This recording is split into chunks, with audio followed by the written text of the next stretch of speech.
Okay, colleagues, members of the public, I am honored and excited to call this inaugural meeting of the Oregon Environmental Restoration Council to order. Today is the 9th of October, 2025, and we are meeting here in the State Lands Building in Salem. And we also have members who are joining us remotely. In lieu of calling the roll, we're going to have a couple of moments for members to introduce themselves, and that'll be just in a few minutes. So I want to just kind of jump into things and say, first of all, my name is Michael Dembro.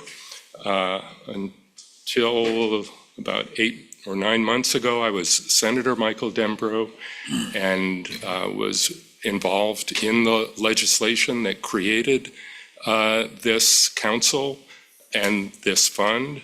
And you'll be hearing soon more about that and just how the fund was designed legislatively and what we hope for it and what the process will be of our making our investments, et cetera, et cetera. In terms of the order of events for today, we will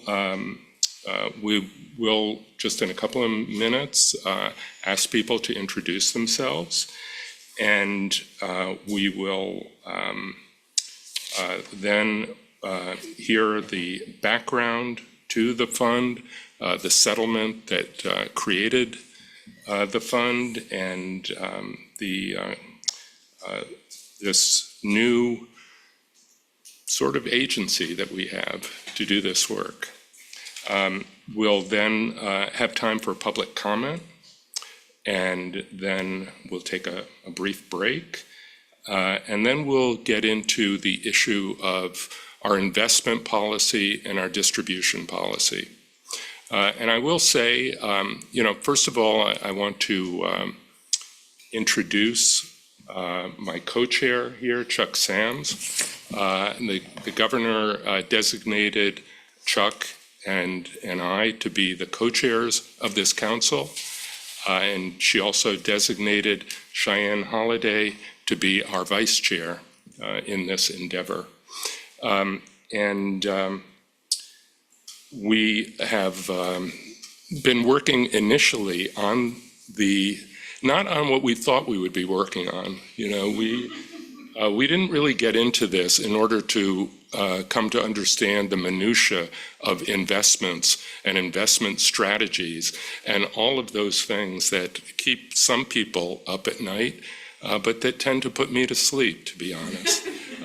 But we have learned a lot, and you're going to hear about that. That's the first thing that we have to do today, is to settle on an investment policy. So stay tuned. We have coffee in the next room if you need it to help you with that. And then we will, the next thing that we have to do is you'll be hearing more about one of our funds is the tribal fund. and we need to talk about the process of getting the rulemaking started on that. And then finally, we'll look ahead to the next meeting and then wrap up. So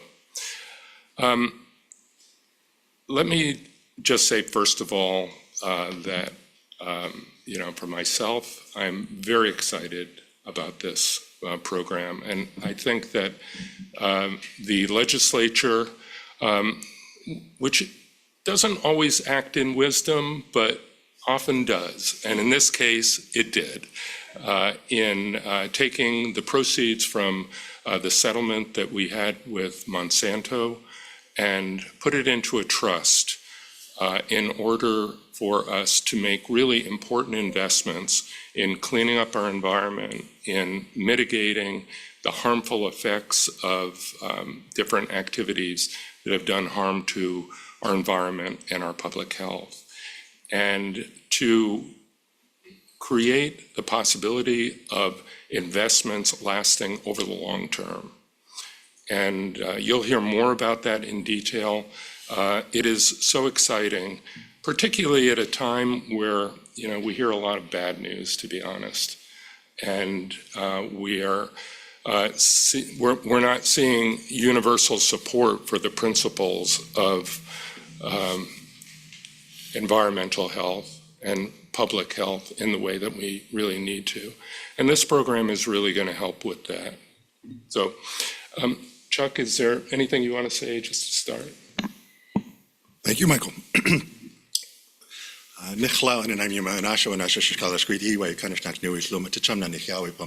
Good day, my friends and relatives.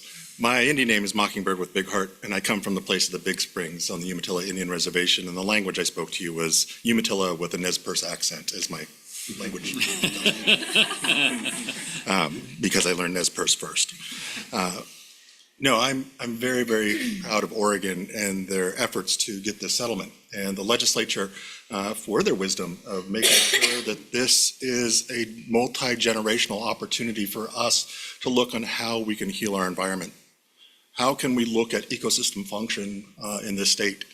The 9 tribes of Oregon weren't just the 9 tribes. There were many, many tribes throughout this state. Some of them were extinguished completely from the earth, but those of us who are still here have a long history of stewarding these lands that have lasted for 30,000 years. In our creation stories, it tells us that we must be the protectors of flora and fauna, and that we must do this stewardship year after year for generations for those yet born that we will never see. And we are supposed to teach anyone that shows up those stewardship examples. And this is one of those opportunities for us as Oregonians as a whole to take these monies aside and set this council up so that we can look 50 years out, 100 years out, which is not normal in the modern society, to say, what can we do with these funds to restore ecosystem function across the state? Oregon is one of the most diverse ecological states in the Union. Everything from high desert to lush, lush forests, to coastal lands and coastal plains. It is truly marvelous. I currently serve on the Northwest Power and Conservation Council, which I'm pleased to do, but prior to that, I was the director of the National Park Service across the United States. But having grown up in Oregon and learning the Oregon way and having this diverse ecosystems was a great training ground to go out and look across America on how we can start doing that work. To come home and have this fund set aside to get on the ground with not only the 9 tribes of Oregon and the state agencies, but to work in communities around environmental justice issues where they've been harmed by chemicals, where they've been harmed because they were saw as the most vulnerable and the cheapest lands in which to do some of these projects of development. And to reverse that is extremely exciting, to be able to work with those communities firsthand and figure out how we can all together chart out a future for those generations yet born that we may never ever see, but hopefully we'll be able to be here in a land that's much better preserved for all of us to enjoy. Thank you, Michael. Thank you very much, Chuck. Okay, let's hear from our board member, our council members. Debbie, would you like to start? Just tell us a little about yourself and what excites you about this project. I'm not sure if these are on. Yeah, it sounds like they are. Okay, yeah, I'll introduce myself. I'm Debbie Colbert, and I'm the director of the Oregon Department of Fish and Wildlife. And, for us, this is a day long coming on this. I think that many of our staff that worked so hard on the litigation, in pursuing the case against Monsanto, I think a lot of times along the way didn't think that it was going to be possible for this outcome to happen. And I just think it's a point of pride for Oregon that we made such a strong case and were able, with the leadership of our AG, to essentially get a settlement that was orders of magnitude larger than any other state in the country in terms of these forever chemicals. So we are really excited to see the next phase of how we put these dollars on the ground to get after some pretty significant damages that we have in Oregon, natural resource damages, and how can we turn the needle on some of these issues that are pretty pervasive throughout our state. So just a day of celebration for us, and one we've been eager to see. So. Thank you. Great.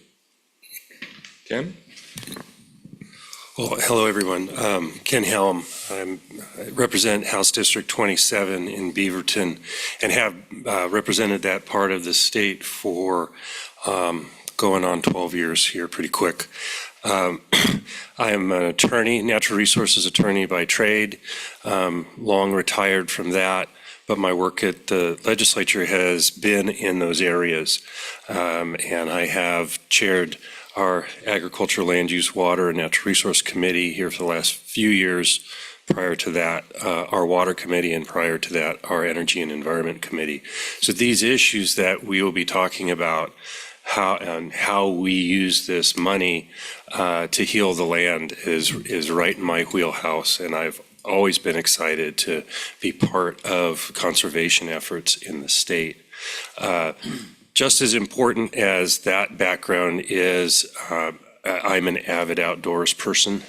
When I'm not doing this kind of work, I'm out fishing, I'm whitewater rafting, I'm hiking, I'm exploring, and that's what really fulfills my life. So again, being able to work with this money that we're so fortunate to have is close to my value set.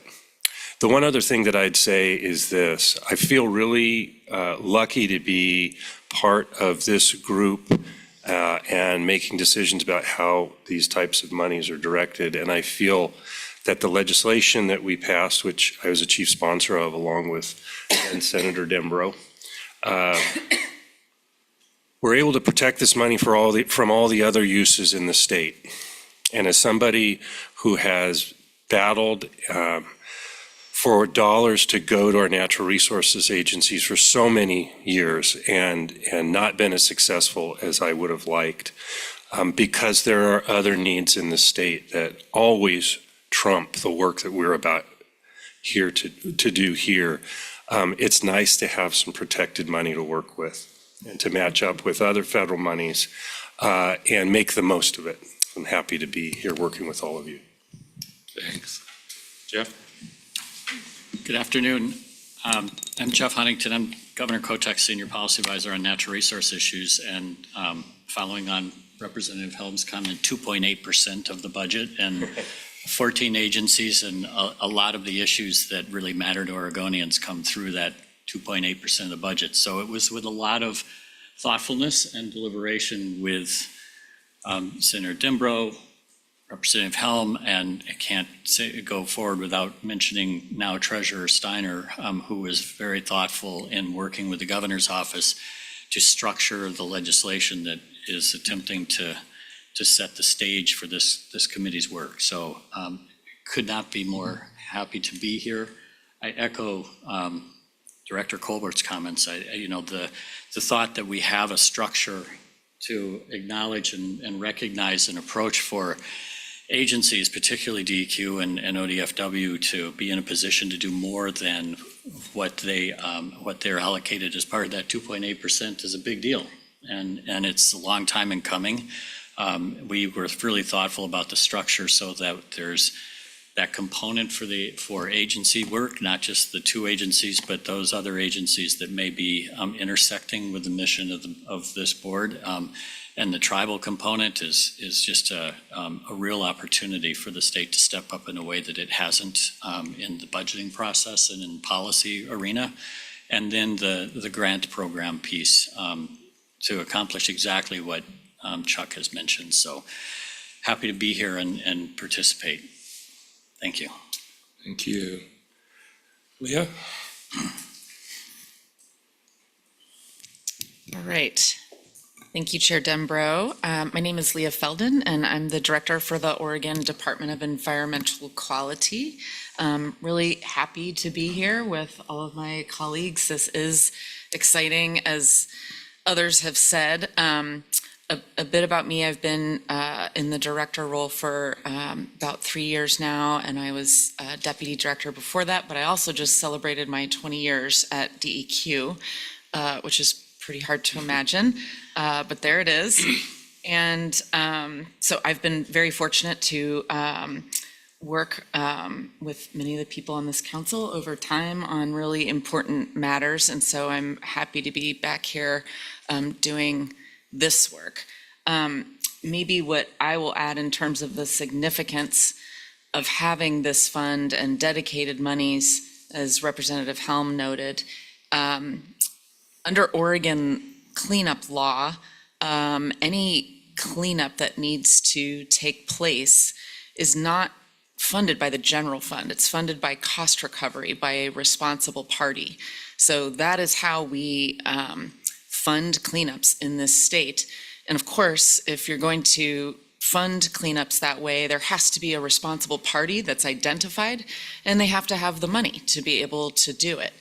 And if they don't, there is a fund called the Orphan Fund that can help pick up some of that, but that fund is replenished every biennium. So there's not a guarantee of monies there, and it's nowhere near as much as this fund is. So in terms of legacy contamination, generalized contamination of our lands and our waters with PCBs, where we really cannot pinpoint or allocate that damage to somebody at this point, that's where a fund like this comes in to really make a difference in our environment. So I'm really excited to work with this council on how we best utilize those funds to get the maximum benefit for public health and especially our vulnerable communities. Thank you. Thank you, Leah. Yes, Molly. Good afternoon. My name is Molly Kyle. I am, I think, a member of the public, but in my day job, I am a professor of environmental health science at Oregon State University in the College of Health. So I have spent my entire career studying the chemical exposures that have influenced human health and the environment, and I am absolutely thrilled to be a part of this, to be able to put my knowledge to the public good here. This is an unprecedented opportunity, and it's such a thrill as somebody who is a scientist to see how over time all of the people, the chemists, the environmental samplers, the advocates, the community groups, the lawyers, how all of that work went into play to get this settlement. Just thank you. This is an opportunity to mitigate some of the hazards that are out there. So thank you. I look forward to this. Thank you, Molly. Cheyenne. Hello, my name is Cheyenne Holiday. I was appointed to sit as the vice chair of this council. A little bit about me. I'm a born and raised Oregonian and grew up on the rodeo circuit, camping and riding my horses and jumping into any body of water on the side of the road that my parents would let me. And that's what really brought me to this work. I currently work as the director of policy and advocacy at Verde, which is a community-based organization based in Portland. but I've spent my career doing community engagement, education, and organizing all across the state in 7 different languages, and that includes every county in Oregon. I think I'm in awe of this meeting today and this council, the people that make up this council. And I think we're in a moment to be extremely intentional, collaborative, and creative. And that's what excites me most. Thanks. Thank you so much, Cheyenne. We have 4 members who are online, and I'd like to call on Ali Rojas Santos. Are you there? Yes, I'm there. Thank you so much. Good afternoon, everyone. With permission of these lands, their ancestral stewards and those who came before us, I am here. I'm Alay Reyes Santos. I am in Calapooya right now, near Eugene, Oregon. I'm deeply moved to be in this council with all of you by this opportunity to serve the state in this way. A lot of the work I do is I'm a consultant working with community-based organizations seeking to change policy, law, and also to be able to receive funding for environmental work. And so this is a dream come true to be able to bring that to this space. I'm also a professor at the University of Oregon School of Law, and I volunteer in a number of community-led initiatives doing environmental work as well. So when Nicole called and reached out about this opportunity, I said yes in a way that I've never said yes to anything. And it was immediate. Usually I have to do a math of time and everything. And I said, no, yes, I want to be here. It's a true opportunity to support tribal, community-led, culturally specific, local solutions to the environmental challenges we face. We get to impact generations to come, and how lucky and how honored to be able to be with these wonderful people in this council to do that work for generations to come. So thank you for having me. I'm deeply grateful. Great. We're happy to have you. Next, Andre Orso. Andre, are you there? Yes, thanks, Chair Jambro. Good afternoon, everybody. My name is Andre Urso. I'm the OHA designee, and my day job is I'm an administrator for our environmental health and regulatory programs in public health at OHA. I'm sorry I'm not able to be there in person today, but I'm very happy to join virtually nonetheless. A little bit about me: I have a background in law and epidemiology, and this month I will be my 10 years since I've moved to Oregon, and what brought me here was the stunning natural beauty of Oregon. So just really honored and excited to be part of this council. As far as what my hopes are for the council is that the investments and decisions that we make here have positive impacts and co-benefits for human health, and particularly marginalized communities most impacted by legacy contamination and the effects of this type of contamination. So thank you, and very happy to be here. Great. Leslie Wu, are you on? I am. Great to see you, Leslie. Okay. Nice to see you too. Thank you so much, Chair Dembro, and apologies that I can't be there in person. I'm also at the coast right now where internet is down in the town that we are. So I'm using a hotspot, and I'm really happy to be able to join you. Sorry, I can't be there with you all. I'm A.G. Rayfield's appointee to the group. I'm here in my capacity representing the Attorney General.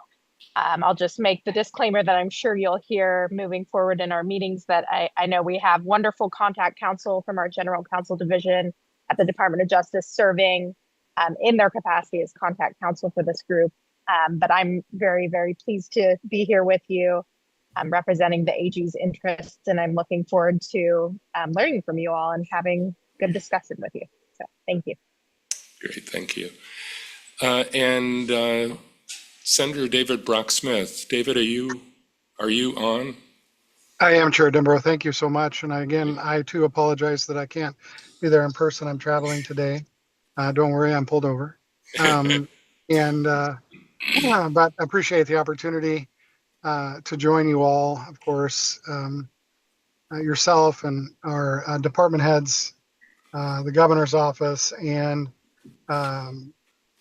Representative Helm. We all, of course, worked on and sponsored this legislation, and appreciate Jeff calling out now Treasurer Steiner, for all of her work and leadership and really crafting a piece of legislation that will allow for these investments to do restorative projects across this state for generations to come.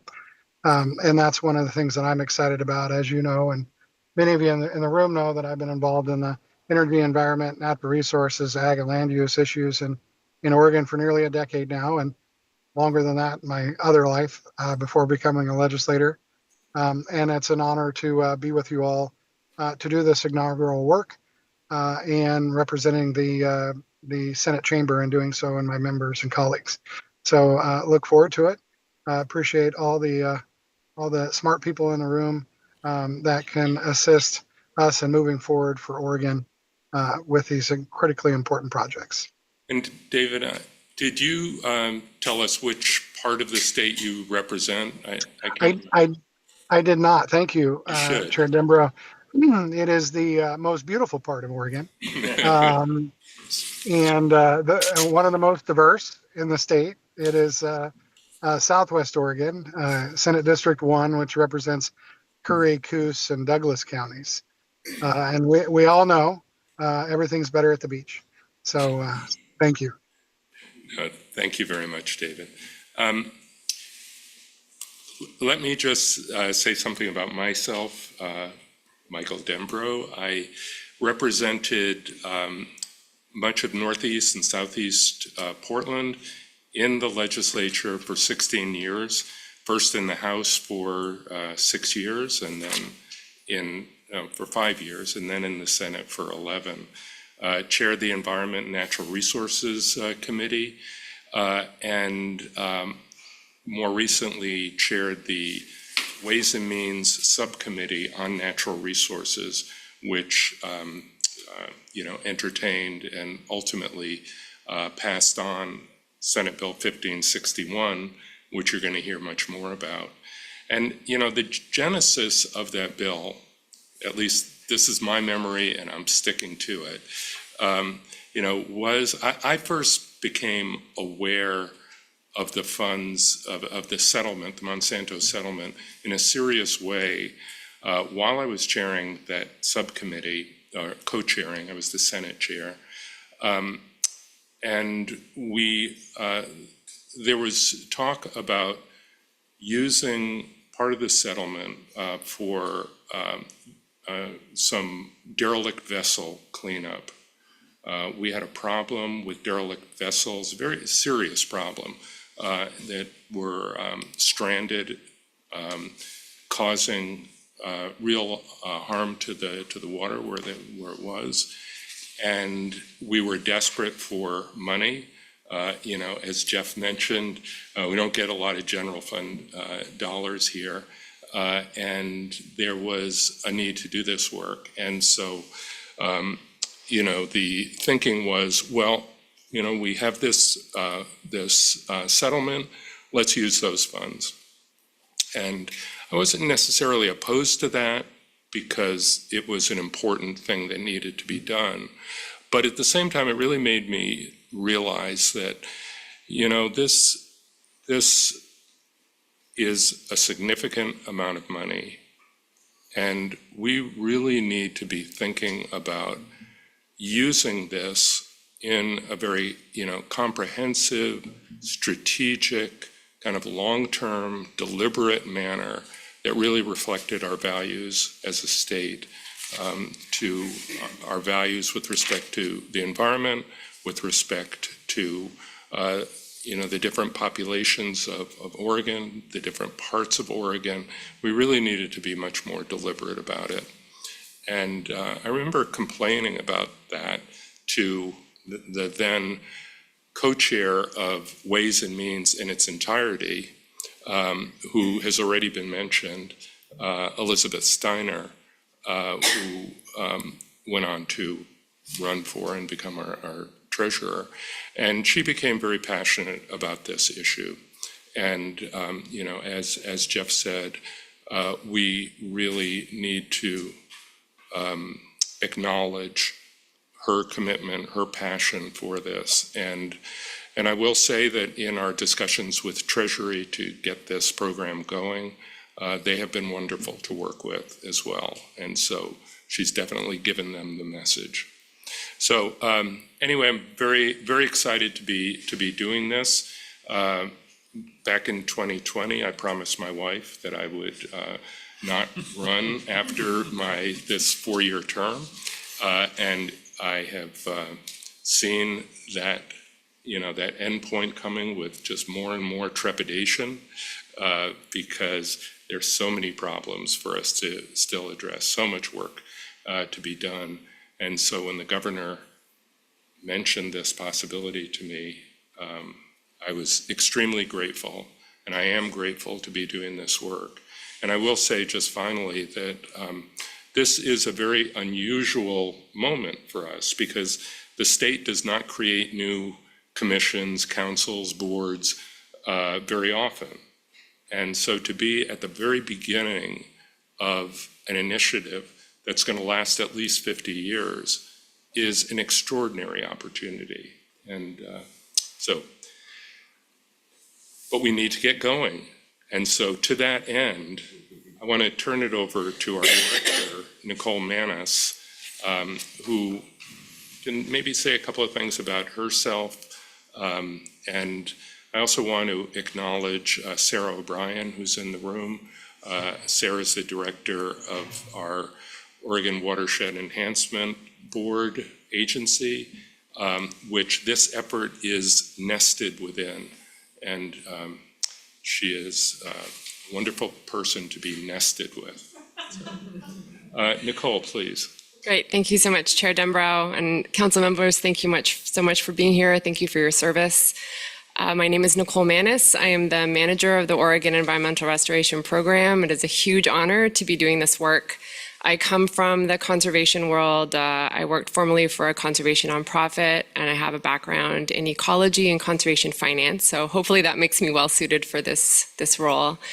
And for the first few years, I am working for the Governor's Natural Resource Office. And so working very closely with Jeff and his team to make sure that this program is established and set up and running so that we can achieve the lofty but really significant goals of this work. So I am helping to direct the staff at OWEB, and I would like Claire Lanous, who is our program analyst, to say hello. Claire? Hi, so my name is Claire Lanous. I am the program analyst, and I'm also the council liaison. Thank you. And Rachel Thompson, who is our program coordinator, was not able to be here today. She had a previous family commitment that she's attending to, but the three of us will be working on council's behalf to make sure that you are able to do your work, make sure you have the information that you need, and to help provide the strategic guidance to this body of work over maybe the not next 50 years, but for a long time to come. So again, it's a huge honor, and thank you for the opportunity, and I hope I make you all very proud. I am going to share a little bit about the background of this settlement and the legislation, and talk a little bit about our work ahead so that you have some orientation here.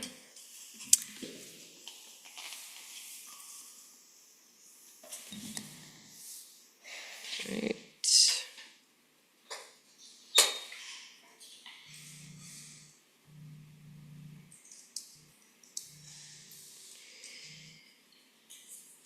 Right.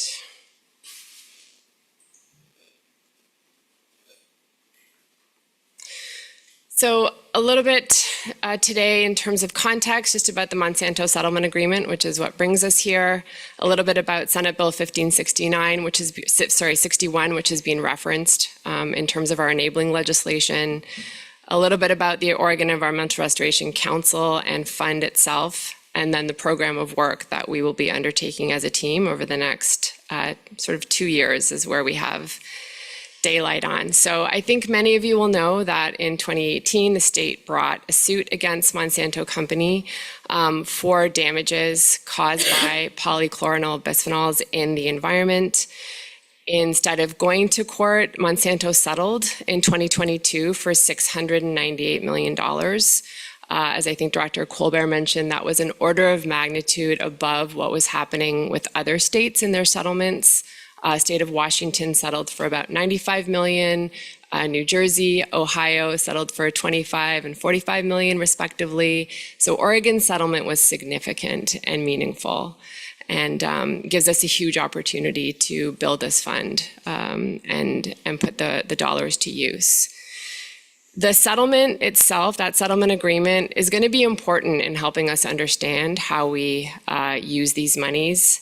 The funds are to be directed at environmental remediation or restitution projects as determined by the state related to restoring, maintaining, and enhancing the quality of Oregon's air, land, water, and other natural resources. In our conversations with Department of Justice at the beginning, the statement was that the use of these terms are intended to be broad. And so you see the council reflected in terms of representing sort of the breadth and depth of needs of environmental restoration and benefiting communities across the state.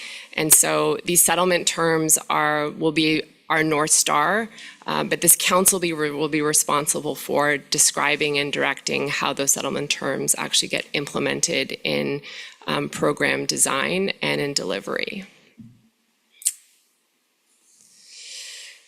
In 2024, the legislature passed Senate Bill 1561, and that enacted this council itself, the Oregon Environmental Restoration Council, and they are charged with overseeing and spending the money that is in the Oregon Environmental Restoration Fund. So it established the process for establishing the fund, and it identified the key beneficiaries of the funds itself. So the bill states that the funds must supplement efforts by federally recognized tribes, by disproportionately impacted communities, and by state agencies. So those are the fund beneficiaries. And the fund itself is set up similarly to an endowment. So the corpus of the settlement, what remains after fees from sort of lawyers and consultants, the costs associated with getting the settlement, the remaining money is in this Oregon Environmental Restoration Fund. And the fund itself and the sub-funds are administered by the Oregon Watershed Enhancement Board. This is not a grant program of OWEB, but OWEB is serving as the sort of fiscal administrator of these monies. The fund is set up to operate as an endowment for 50 years. And at the end of 50 years, the council, probably not these people around the table, but equally esteemed colleagues of ours, will decide what we do for the next 50 years. Do we sunset the fund, or do we roll it over into another endowment? So in terms of the longevity of this fund, we are looking at 100 years of funding for this program. The sub-funds that are, or the beneficiaries of these monies will receive dollars through 3 sub-funds. So the money will be invested by Oregon State Treasury, and the investment income from those investments will be what the council decides to spend every 2 years.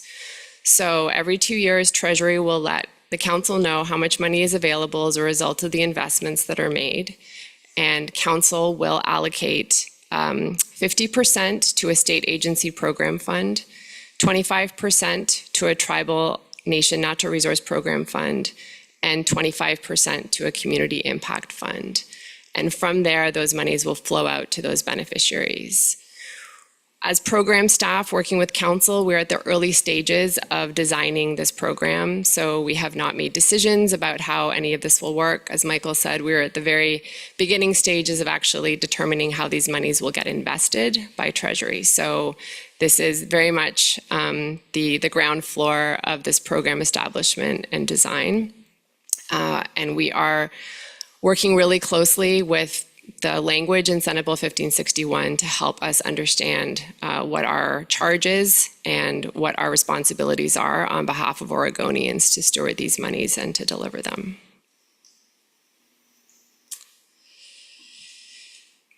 In terms of the work that we are anticipating over the next I guess it's about 16 months is sort of the daylight that staff have on what we plan to accomplish.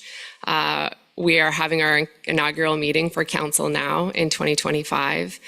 And we will be, as Michael said, as Chair Denbrow said, working on the distribution policy for the investments. That will let us know how much money we have to spend biennially from this fund. We will also initiate rulemaking on the Tribal Nation Natural Resource Fund. That is a payment program to each of the 9 federally recognized tribes, and we are assuming that process will be a relatively straightforward one. I have a charge from the governor herself to please make this happen as quickly as possible, and so we are working with each of the 9 federally recognized tribes to understand what their objectives and expectations are for this fund, and working in partnership with them so that we can develop a process that is efficient and effective and allows OWEB to transfer monies from the Tribal Nation Fund to the 9 federally recognized tribes. So we will be prioritizing that work over the next couple of months and hopefully move into rulemaking in December. The next order of business for this council will be to develop the strategic priorities. These are the focal areas that council will identify through a broad and inclusive engagement process to help identify where it is in the state or what kinds of initiatives or programs or projects that are consistent with the settlement terms. Are we going to be asking fund beneficiaries at the state agencies and impacted communities to invest these dollars? We want to ensure that these funds have impact. As someone mentioned, this is a once-in-a-generation opportunity to make the kinds of investments in the programs and projects that are going to create benefits for Oregonians, and ensuring that we focus these dollars in places where they're needed will be an important way to ensure that impact. So council is charged with identifying the strategic priorities, which will guide those areas. The process to do that has not been defined. We will be starting that work now and bringing back this information to council. The process for determining our engagement, for the analysis that we'll do to help refine the sets of strategic priorities and the eventual decision on what those strategic priorities are, will be done in a public setting, as will all council business. So anyone who is interested and wants to either participate or observe how this work happens will be welcome to do so. And we're excited to involve our partners in that work. The Agency Program Fund and the Community Impact Fund will go through a similar process of a wide engagement process with the beneficiaries and with concerned or interested partners. We will go through a design phase. How will these different funds operate? What should they accomplish? And then we'll go into a rulemaking phase, and then eventually council will be making funding decisions from those individual programs. So the goal or timeline is to have the strategic priorities identified in spring of 2026. We want to make sure that the process we go through, as I said, is inclusive and transparent, and builds from the knowledge that we already have in the state about what our priorities and needs are. We're certainly not anticipating reinventing any wheels, but building on the body of knowledge that we have and the expertise that we have on council and with our community partners and scientific experts to help make that determination. And the agency program fund work, we are hoping that we will have the fund up and running by fall of 2026 so that we can start moving money out. Again, we want to be balancing sort of the urgency and need of getting these dollars out the door and on the ground and working to support environmental restoration remediation work. We are building a fund for the next 50 years, and we want to make sure that the process that we design is solid. We want to make sure that people feel heard, that they understand what's happening, they know where to go for information, they have an opportunity to contribute and to be involved in this work. And similarly with the Community Impact Fund, we're anticipating that will probably take a little bit longer. The engagement process for impacted communities will likely be a statewide process. We have work to do in terms of identifying who those impacted communities are, what the needs are, ensuring that we are bringing in the expertise needed to build an inclusive, respectful engagement process as we go about designing that fund. So I've ambitiously, realistically, hopefully put early winter of 2027 as a timeline for that fund up and running. And of course, we will adaptively manage our work plan as we go. My sort of personal and professional mantra these days is productive urgency. I want to make sure that we are moving quickly to respect the needs for these dollars on the ground and ensure a really good process. I don't want anyone to sort of scratch their head and wonder, like, what is going on with that fund? What's happening? I haven't heard about it. I wasn't invited to a meeting. I didn't know that was happening. I would like anyone who wants to understand what's happening with these dollars to have the opportunity to participate. At the same time, we'll be doing a lot of work to build up a network, to do outreach and engagement. And we will also be supporting the council in their role of sort of evaluation and impact reporting. So every 2 years, council has a responsibility to report back to the legislature on what was accomplished, what these dollars were spent on. And so we'll be supporting council in doing that work. That is sort of as far out as we feel confident projecting where we will be. All of this information will be on a website very soon. We have a preliminary website where we're hosting kind of the meeting information right now and where these meeting materials will live.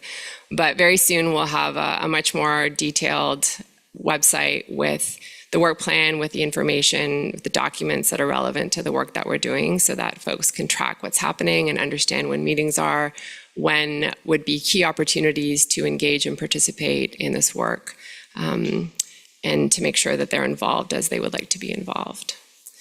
So I think that was all I wanted to share right now. And I think we have time for comments or questions before we move to the public comment section. So I think we'd welcome clarifying comments or questions from council members or others. You took the words right out of my mouth, Nicole. Yeah. Any questions or any reactions to the information that Nicole just shared with us? Woohoo! Exactly. One comment. I think productive urgency is a great term for all of us.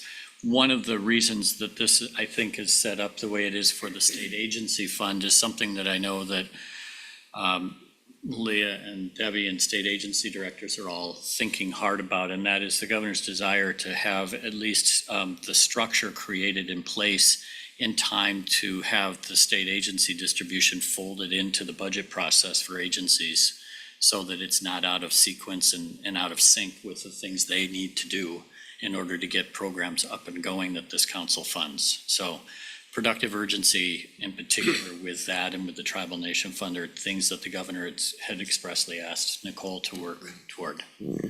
I'm really glad you mentioned that, Jeff, because one of the key features of the legislation, I think a correct feature, is that these funds are not to be used to backfill agency budgets,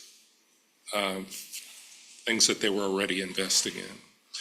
It's to supplement, to give us additional, what's often referred to as additionality, right? So that we can, these are additional efforts being made to deal with problems of urgency. But that's not to say that we don't want to be, really strategic about partnering, between agencies and perhaps, these funds perhaps partnering with nonprofits that are also doing investments or, different foundations, whatever. When I met with the governor and she convinced me to do this, she made the point that for her, this is a significant amount of money, but it's not going to be ever anywhere near all that we need to solve our problems. And we could very easily, I don't want to say fritter it away in a number of small projects, but I'll say that. And what she really wants us to do is to be investing in projects that can make a difference, that can really make a difference in the lives of Oregonians. And that's going to be up to us, as we're, creating our priorities, our procedures, et cetera. How can we be doing this in a way that we can really be creating the most impact? In some cases by partnering. We have a number of agencies that are working in this space. How can we use their expertise, their creativity, things that they really have been wanting to do but haven't been able to do, and partner up in very interesting and important ways? So,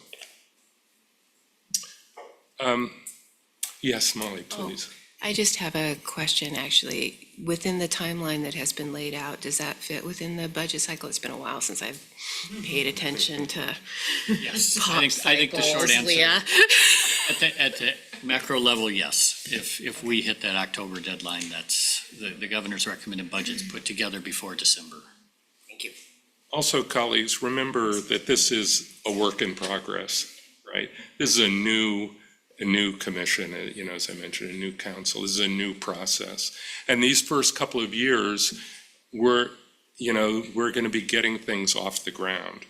And so our impact in influencing this next round of budgets is not going to be anywhere near what it will be in the subsequent budgets once, we have all of our structures in place, et cetera. So we have to be patient. We have to be very careful in creating the solid foundation that this program needs. Sorry, Ken? Thank you, Mr. Co-Chair. And this might be a question for Nicole and maybe Leslie too. At the core, we're guided by two different documents. One is the legislation, the other one is the settlement agreement itself. I think I've got in my own mind where the nexus is between that. But I think it's not going to be too long before members of the public and others want to suggest to us how we ought to be spending this money. Oh, it's just mere minutes. So my question and maybe getting ready for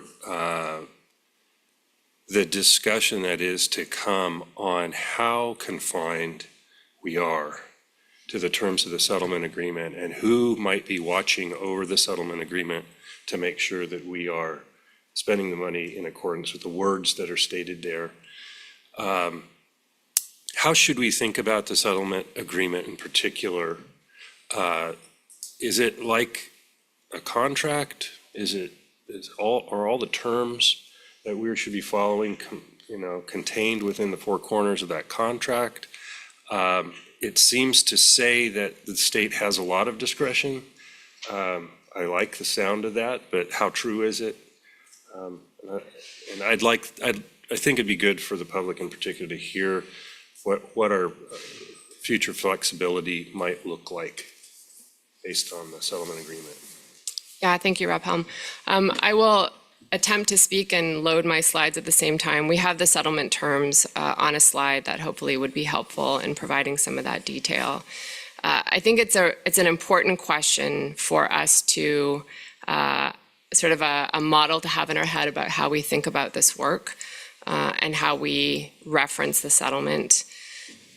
We want to make sure that we are also careful with Council Member Wu's role here, that she is serving as a representative of the Attorney General, but not as our contact counsel. And we do have the ability to bring in contact counsel when we have questions that we think would benefit from information or support by Department of Justice. And so the settlement terms, folks see that, talk about remediation or restitutionary projects or purpose that include restoring, maintaining, enhancing the quality of Oregon's air, land, water, and other natural resources. and will consist of projects having a nexus or connection with brownfield remediation or redevelopment, environmental or natural resource damage assessment or restoration, improvements to air quality, air and water quality, cleanup of contaminated sites, remediation of impaired water bodies, sediments, or soil, or restoration, or protection of wildlife or wildlife habitats, including fish, aquatic life, marine mammal, or bird habitats, but may also include, at state's sole discretion, other similar air, water, soil, or natural resource environmental remediation or restitutionary projects or purposes within the scope of the projects and purposes described above. Those are a lot of words. And what we heard from Department of Justice at the beginning, and I want to be very careful here about not using the wrong words or creating intent, but what I heard was the expectation was that these were to be broadly applied. That the funds are to be used for environmental restoration work to basically restore, clean up, repair the environments of Oregon for the benefits of human communities. And so the application of these terms, I think, will be most closely or deeply felt in the eligibility criteria that we create for the specific funds. And so as we start developing the rules for the agency program fund, for the tribal nation fund, and for the community impact fund, we will be building eligibility criteria for what these dollars, what kinds of projects or programs these dollars can fund. And we will look to the settlement terms for the sort of nexus and make sure that we are kind of cross-referencing the intent and how those eligibility criteria are kind of rolled out or implemented, and ensuring consistency with the settlement terms. So it's my understanding is that they are broadly applied, and I think that if we have specific questions about interpretations of specific words, then we would rely on Department of Justice and our contact counsel to help us with kind of a further inquiry around that. I would be grateful for others who were there at the time to provide kind of their learning or assumption about what they heard during those conversations with the Department of Justice in January or prior to that. I guess the only qualifier, and the nice thing that the legislature did is that throughout the second kind of piece that guides this, throughout that statute, there's a cross-reference to the terms of the settlement. Right. So there's some nice internal consistency there. I think the only thing I would add is it is not projects solely for the benefit of humans. I think you used a phrase, for the benefit of human communities. I mean, it can be for the benefit of wildlife populations, like, yeah, that would be the only caveat. Yeah, I think it's a little bit different interpretation. So just that reference to human communities is not in the settlement agreement. Thank you, Director Colbert. And I think we have to be consistent and transparent with our discussion about the settlement terms, and sort of consistently refer to them so that we are demonstrating that kind of consistency in program building. And so I think as we move forward into the actual application, there will be moments where we confirm our interpretation as they start to have real world implications for things like eligibility criteria and specific areas of program design that will be critical to rulemaking. Mm-hmm. So we are, I think whoever put together the budget had a little bit of foresight to include contact counsel involvement in this work. So we do have access to that kind of expertise to help us as we move along. And when we get to the point where we need that clarification from DOJ, we will ask for it. Right, no, thank you for that, Debbie and Nicole. And, even before we get into rulemaking, we're going to be talking about priorities and priority setting, and all of that will be part of, will be we'll want to come back to that slide that Nicole just shared with us and just, really think about its implications and how it would play out in practice. And I'm sure we'll actually start hearing some ideas when we hear from the public. But did you have something? Thanks, Chair Dembro. Yeah, I would just add the last sentence you had on that slide included, I'll just paraphrase, but just that the purposes include not only the restoration work itself, shovels in ground, but purposes within the scope of the projects that are described. And I know from early discussions around this settlement that was very intentional and thoughtful, because again, what we're trying to, I think, be able to do with this fund is get at some of the legacy contamination that we don't have another way of getting at. And sometimes that takes further study and research and data gathering in order to know what that project needs to look like, or if it's a good project at all. And so I think that's just a very beneficial piece of the settlement terms that really relates to the purpose here, that these are not projects that are necessarily already fully identified, scoped, and clear in terms of their data. So I think that's very beneficial. I think that the fine print that you all, in the document you all signed to be members of the board, called for a tattoo.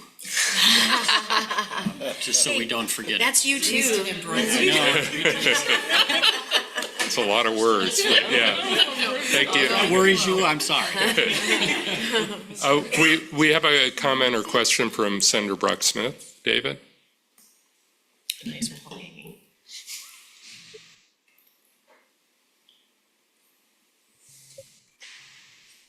Thank you, Michael, or Chair Dimbro. I appreciate it. I appreciate this part of the discussion because I remember in the crafting, working with you and Representative Helm and crafting the legislation. And of course, to us legislators, legislative intent is something that we hold dear. That sometimes does not always translate through the rulemaking process, as we know. But just to put a kind of a finer point on what Director Colbert was talking about, I think it's critically important that we make sure that the legislative intent is followed, and these restorative activities are important with regards to the environmental cleanups and so forth. But there's also the environmental impacts that have occurred on our salmonid streams and habitats that are important not just for salmon, but for beavers and overall for our environment and human benefit. So, and that natural resource benefit. And then I just also wanted to add that will be discussed later when it comes to the investments in the many of us that spoke about it in the beginning regarding the investments for generations to come. One of the reasons why I was so supportive of this legislation was that generational investment to make sure that we, in essence, don't spend the principle of this, but the investments in these projects come from the investment itself and the dividends off of those investments. And so I look forward to the discussion with regards to the breakdown and how we're going to do that. I would hope that we make sure that we're not spending all of the investment dividends that come out, but we're actually reinvesting some of those so that maybe we only spend 80% of those returns, with 20% goes back into the fund so that we can ensure that we have not only the inflationary costs of the projects, but that we can ensure that those dollars are there for future generations as well. Thank you. Thank you, David.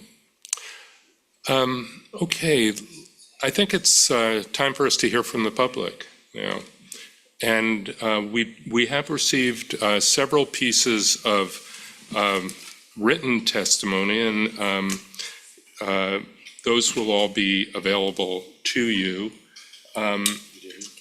And thank you for those of you who did submit written testimony. So I'm going to call up, we have here with us James Fraser, or maybe he's online.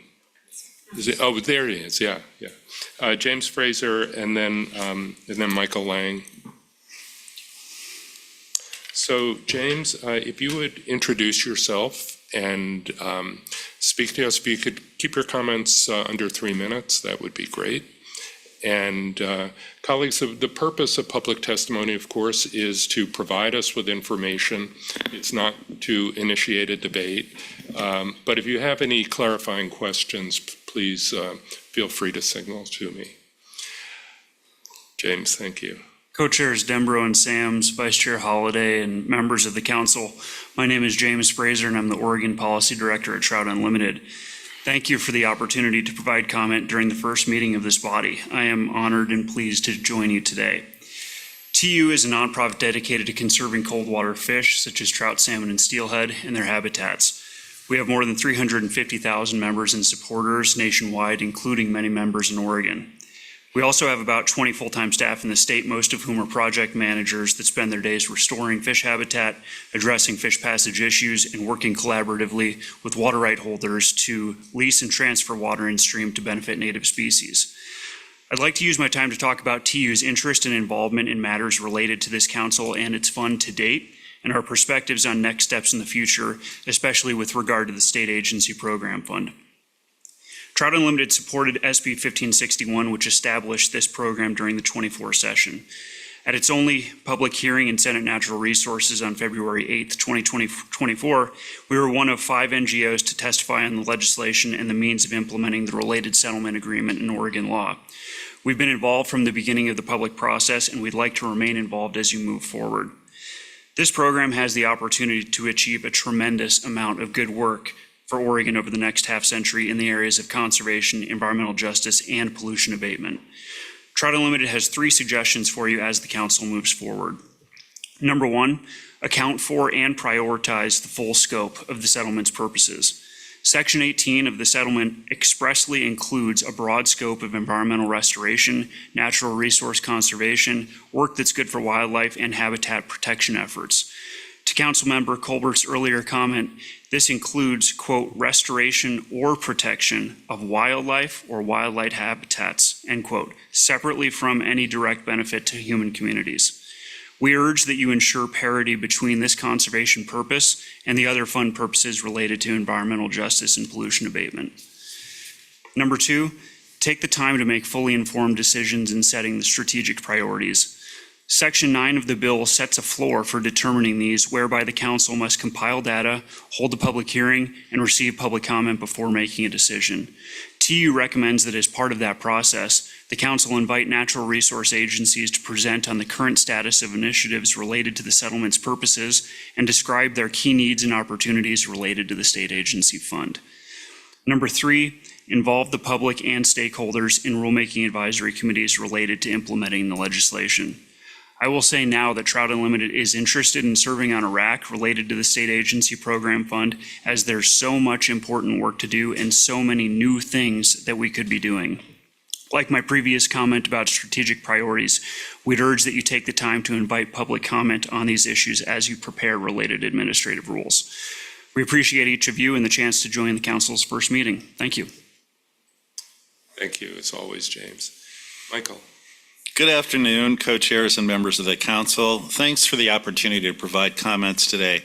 I'm excited to be able to attend this inaugural meeting of the council, and thanks for your service on the council too. Looking forward to it. My name's Michael Lang. I'm Senior Policy Manager with Wild Salmon Center. We're a nonprofit organization dedicated to conserving wild salmon and steelhead rivers in Oregon and around the Pacific Rim through solutions grounded in science. I'd like to take a moment to second the comments by my colleague from Trout Unlimited here too, and provide a few additional comments. We too were engaged in the development of the legislation. establishing the Environmental Restoration Fund in SB 1561 in the 2024 legislative session. And we appreciate the opportunity to participate today. And as the council embarks on its work to establish strategic priorities, we'd like to highlight the range of projects and purposes that are eligible for consideration under this settlement and SB 1561. And some of you have already referenced that as well too, but I'd just like to draw your attention to Section 18 in particular of the settlement, specifically environmental remediation or restitutionary projects or purposes, including restoration, maintaining and enhancing the quality of Oregon's air, land, water, and other natural resources, and restoration or protection of wildlife or wildlife habitats, including fish, aquatic life, marine mammals, or bird habitats. This landmark legislation provided funding for clean, safe, reliable sources of drinking water and healthy rivers that support both thriving fish populations and communities that rely on those resources. So there is a nexus there as well. So in alignment with the settlement agreement, SB 1561, we ask that the council prioritize projects that restore vital habitats to fish and wildlife. Thank you for the opportunity to comment today. Thank you very much, Michael. Thank you, both of you. Srishti Kamal and Carson Kendrick. Thank Okay. you. Hello, Co-chair. Srishti. Hi, Chair Dembro. I'm online today. Sorry, I couldn't be there in person. Thank you, co-chairs Sam Sendembro and members of the council for the opportunity to speak today. My name is Srishti Kamal, and I'm the Deputy Director at Western Environmental Law Center, or WELC. WELC is a public interest environmental law firm, and we primarily represent conservation groups and frontline community groups as clients. But we also engage in state and federal policy advocacy. Additionally, WELC is one of the 9 groups that make up the Oregon Wildlife Coalition. The Monsanto settlement was a monumental victory for Oregon's natural heritage. It was not just about the settlement amount, which of course is so significant, but it was also about the fact that the lawsuit victory has a story to tell. The untold story of the impact of PCBs on our fish, wildlife, and habitats, and a recognition that we have to fix what was broken. Then Attorney General Rosenblum said, and I quote, "Oregon is paying a big price as PCBs are being dredged up in river sediments and measured in the tissues of fish and wildlife throughout the state. PCBs are exceedingly difficult to remove because they bioaccumulate in fish and wildlife." End quote. The impact of PCBs is of course felt across all communities, human and non-human, but for fish and wildlife, it has additional serious implications such as bioaccumulation and biomagnification in the food chain. Simply put, they are everywhere now in our wildlife and habitats, from the fish and the water birds in our streams and rivers all the way to the orcas in the ocean. Of course, fish and wildlife and riverbeds cannot advocate for themselves, which is why I'm here today. For an environmentally progressive state that we are, and you heard Representative Helm and Jeff Huntington from the governor's office mention it, Oregon is woefully behind when it comes to restoration, remediation, and conservation investments into natural resources. They never rise to the level of priority investment for the state. But this lawsuit victory made it clear that it is an investment worth making. So I'm here to urge you to prioritize them as you think about how best to use this historical and monumental opportunity. Well, also engage with the governor's office during the drafting and passage of Senate Bill 1561. And we supported the bill with the same message, that we need funding for agencies like ODF&W to undertake long-term restoration and conservation initiatives to not only undo some of the harm on our natural resources from agents like PCBs, but also set them up for stronger resiliency. Thank you for allowing me to speak here today, and thank you also for your service on this council. Thank you, and thank you for your work, Srishti. Carson's not online right now, I'm gonna put her to the end. Okay, well, let's go to Terry Prieg-Rigsby. Can you hear me? Yes, Terry. Okay, thank Hello. you. Good afternoon, dear co-chairs Sam Sendembro and members of the Oregon Environmental Restoration Council. My name is Terry Prieg-Rigsby, and I'm the Executive Director of the Network of Oregon Watershed Councils. I appreciate the opportunity to introduce our organization and our priorities today. On behalf of the nearly 80 watershed councils across the state, the Network of Oregon Watershed Councils would like to express our enthusiasm for the availability of critical funds for on-the-ground habitat restoration through these settlement funds. As you may know, watershed councils are staffed by natural resource experts and scientists, and they are guided by boards led by local community members. Our watershed councils are on the front lines of the on-the-ground restoration work that is being done throughout the state. They're familiar with the individual habitat needs within their watersheds, and they have solutions for improving water, soil, and air quality through voluntary conservation projects. These projects are grounded in both ecological and community needs, and they serve to enhance the waters and lands for native species and for people. We believe that this is a critical time to invest in on-the-ground restoration work and resiliency on the land. And because watershed councils are both locally led and locally based, their work ensures that financial investments stay in the community to also support the local economy. Through these projects, local businesses grounded in green workforce development contribute to building future leadership for a restoration economy in both rural and urban parts of our state.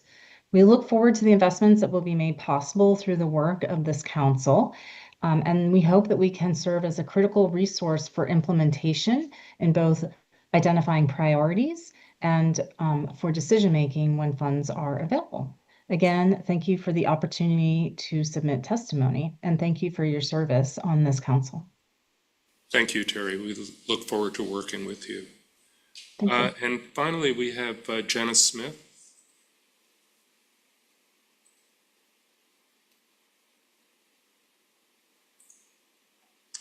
No. Okay. Jenna has submitted. Oh, is she there? She's online, she just needs to unmute. Okay. Jenna, if you could unmute and introduce yourself. Okay, can you hear me now? Yes, we can. Great, thank you. Thank you for having me. For the record, my name is Jenna Smith and I live in Oak Grove. My property is streamside Stewart to Willamette Creek and wetland, which runs year round, flowing to the Willamette River at Thiessen Bar and River Villa Park. This property is very meaningful to me, as you can read in my submitted written comments. I am also the 911 caller for the August 2024 Oak Grove Lake Oswego train trestle fire, a traumatic event which badly damaged my property, Willamette Creek, and wetland, and impacted human and animal habitats, vegetation, and water sources. This railroad fire left fine black creosote on everything outside, which gets tracked inside my structures and the ductwork and vents across my property. You can see examples and images I submitted. Xfinity just got permits to start their repairs from the fire on and surrounding my property, and the railroad is planning extensive bridge repairs directly bordering my property in the coming weeks. Passing trains disperse creosote dust into the air, land, and water, so certainly these construction activities will disperse even more. Drainage systems on my street are inoperable and not working properly, where contaminated surface water runoff is causing flooding, erosion, safety, and environmental concerns for my property and the Willamette Creek and wetland watershed. My community needs your help with restoration efforts and improved water drainage quality for Willamette Creek and the wetland areas. I also need help identifying if my garden and fruit trees are safe to harvest and eat from, and what needs to happen to make these things safe for me, my animals, and the wildlife I share my property with. I've reached out to several entities for help, including but not limited to Clackamas County Roads, Oak Lodge Water Services, Water Environment Services, Department of Environmental Quality, Clackamas Fire Hazmat Team, Clackamas County Sheriff's Office, Clackamas River Basin Council, North Clackamas Watershed Council, the Wetlands Conservancy, Clackamas Soil and Water Conservation District and Weedwise, Metro Rid Patrol, Solve Oregon, And it all just feels like endless loops of being passed around to someone else, being told it's too complicated, just not a priority, or funds are unavailable, suggesting to handle on my own. And no one standing up to provide the help needed to improve serious environmental safety and public health issues affecting my property, Willamette Creek, and wetland. This program and committee brings hope. Please read my submitted comments with images and video to learn more. I hope for a better future, and thank you very much for your time and consideration. Thank you, Jenna. Very sorry about this experience that you're having. Really appreciate your testimony, though, and putting this issue on the record. So have we heard from Carson? No? Okay, well, then I think that's it for our public testimony. Colleagues, again, we have 3 pieces of written testimony, one from Terry Brigg-Rigsby, one from Jenna Smith, and also one from Joe Budafuco, who's the Executive Director of the Coalition of Oregon Land Trusts. So please read them at your leisure. So with that, we have time now for a break, and I would encourage us to take advantage of that. So we're recessed for, let's say, 15 minutes.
Okay, everyone. It's true. I am bringing us back to order for our next agenda item, which is the adoption of our distribution policy. And before we adopt our distribution policy, I think we have to come to a better understanding of it. And we're going to need to hear from Treasury about this policy, and then from consultants that help Treasury with this sort of thing, with endowments. And it's an entity called EON, so we'll be hearing from them as well. But just as sort of to tee this up, to frame this up, Senate Bill 1561 lays out pretty clearly what we're expected to do in terms of our investment policy. And most notably and most urgently, we have to adopt our distribution policy right away. The legislation, I think, calls for it to be done by December 1st. And that means that we need to do it today. And so I think you all received some background information, including, some handouts and just all sorts of fascinating literature.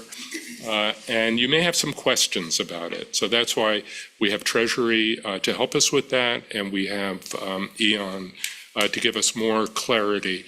Just, one of the challenges that we're going to have is this is a program that, as has been mentioned, we are making investments that are multi-generational with this.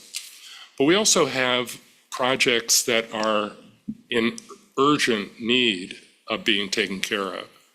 And that balance between being able to accomplish as much as we can right away, because in many cases, the sooner that we can address problems, actually the less expensive they'll be down the road. So that sort of criterion, but then also we need to maintain the integrity of the fund so that it's there to keep working for future generations. So that balancing act is one that we are going to, really need to be cognizant of. I will say, and I do want to say this, right off the bat, that while we are, I hope, going to be adopting a distribution investment policy today, this is not written in stone. This is not something that what we do today is inviolate for the next 50 years. Rather, I think you're going to hear a recommendation from Treasury that we revisit this every 3 to 5 years, just to recognize changing conditions, both on the investment side and also on our need side.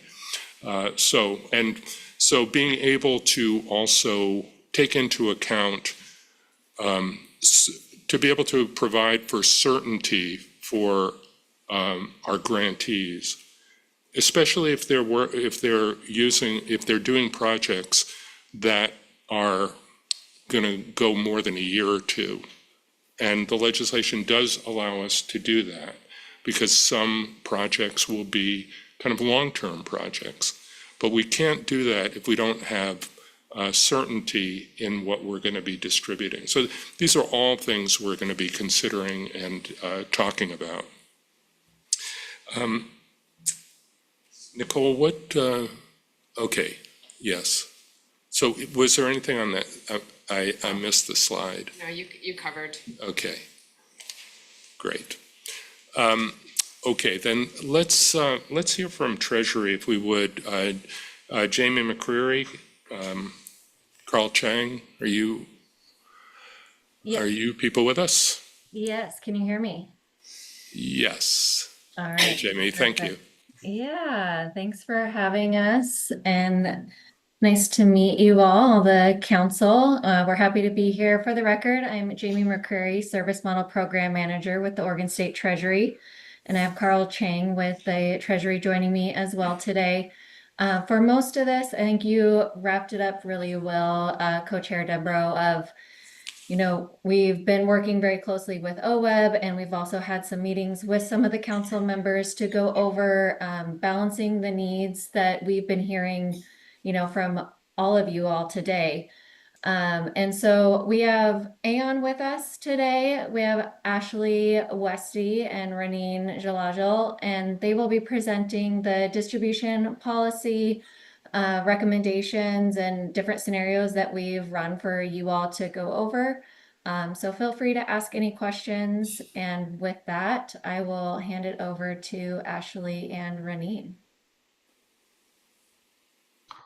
All right, thank you very much. Good afternoon. Jamie, did you want us to share our screen? Yeah, that'd be good. Or I wasn't sure if Nicole had it. Yes, Raneen, if you could share your screen, that would be very helpful. Thank you. All right. Yeah, thank you. And would you please introduce yourself for the record? Good afternoon. My name is Raneen Jalajal, partner at Aon Investments. We're also the secondary general consultant for Oregon State Treasury. So we consult on a range of the investment pools for Oregon. All right, so today really the main question we want to address today is to determine the appropriate spending policy for this new fund. And our objective, the understanding, is to maintain purchasing power of assets into perpetuity or over the next 50 years while meeting the fund's spending needs. So today the question is going to be around that spending rate and how can we maximize the spend rate while maintain purchasing power of assets over the long term. And so we'll be looking at a few different spending methodologies that will cover give you different perspectives on how to approach the spending policy. And we ran a number of analysis to highlight what does that mean for the actual dollar amounts. So if we can turn to the next page, we can review the spending methodologies. And here we're looking at how endowments and foundations consider different spending methodologies when determining their spending policy. The first one on the left-hand side is the inflation-based spending policy, which is a fixed dollar amount that's used as a starting point, and it grows with inflation. The greatest advantage of this method is that it produces very stable year-to-year spending levels. The major drawback is that it has the greatest risk of depleting the corpus. For example, if markets experience large declines, you're still having a fixed dollar amount paid out. And so that places an even greater strain on the value of the corpus. Then you have abandoned inflation, where you can incorporate ceilings and floors as additional smoothing mechanisms that help to avoid deep cuts when market values fall, but also restrains spending when market conditions are good. So it puts a floor on your spending, and then it also puts a ceiling on that spending level. Where that matters the most is through that market value-based spending method. And this is the most commonly used methodology, the market value-based spending. And the way it works is it calculates a spending level based on a percentage of assets. So you could say, 4% applied to the market value of the fund. Smoothing mechanism that's also incorporated here is usually you'll have a 3-year market value average to apply that rate to. And so that helps provide some smoothing by averaging the past 3 years of market values, which reduces spending volatility, which is important too, right? We want spending, the spending level to be at a narrow range of outcomes. We don't want it to be too volatile where we just don't know what to expect the next year. And so by applying a 3-year market value average, it helps provide some smoothing to that 4 to 5% application, 4 to 5% rate. And then lastly, that hybrid approach, that's less common, and that takes into consideration you can have maybe 50% of the spend based on an inflation-based approach and 50% based on a market value-based approach. I would say that's the least common, but the market value-based approach is the most common. In this analysis, we've actually captured a number of these methodologies for you to review, and we'll get your feedback. Any questions on the big picture methodology overview here? Don't see any. All right, so if we turn to the next page, here we provide an overview of the different spending methodologies that were used. And so if you look to the far right, scenario 1 takes 4% spend and applies one floor, which is we're not going to pay out if we fall below the initial principal value of $560 million. So in a case where the market environment is negative and the portfolio falls below $560 million, in that period, we wouldn't pay out a spend. But other than that, if the market value is above $560 million, you would pay out 4%. Scenario 2 is the same approach, but it's a 5% spend. And that's again based on, you would apply it based on a 3-year market value average. The third scenario is an inflation based approach where you take 30 million annual spend growing at a long-term inflation rate of about 2.3%. And then scenario 4A is starts to incorporate the ceiling and the floor that we highlighted. So scenario 4A says, all right, we're going to pay out 4% spend based on a 3-year market value average, but we're going to have a ceiling of 30 million and a floor of 15 million on a real basis. So adjusted for inflation. And then scenario 4B just takes it a step further and says, for the first 3 years, we want that stability in spending. So instead of having it a market value based approach, we'll have it fixed at 25 million. And then after 3 years, we apply a 4% spend with those ceilings, 30 million ceiling, 15 million floor. What we found is that 4A and 4B results are actually quite similar. So you can kind of look at them together when we look at the analysis. There wasn't really any major differences there, which was good to know, right? If you wanted that stability for the first 3 years, the results are quite similar. And then scenario 5A and 5B are the same approach. It's just you apply that 5% spend instead of 4%. So that is a summary on the scenarios. You could see we captured the different methodologies to see, well, what does that ultimately mean for our payout? We want to look at spending level volatility. We want to look at will the value of the portfolio still maintain its purchasing power of assets? And these are the 2 goals we want to both maximize on if we can. Any questions here? Senator David. No, I don't. Oh. Just one question.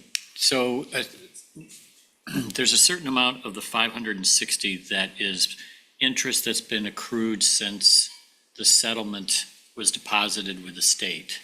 And so there's a corpus plus interest that's happened so far. And I just was curious what those numbers are, just for context. No, that's a great point. That's about, I want to say 40 million. And the understanding there is that there's likely going to be a payout this year that some of that might be used. And so for this analysis, we said we're starting at the beginning of 2026 and how that analysis would look.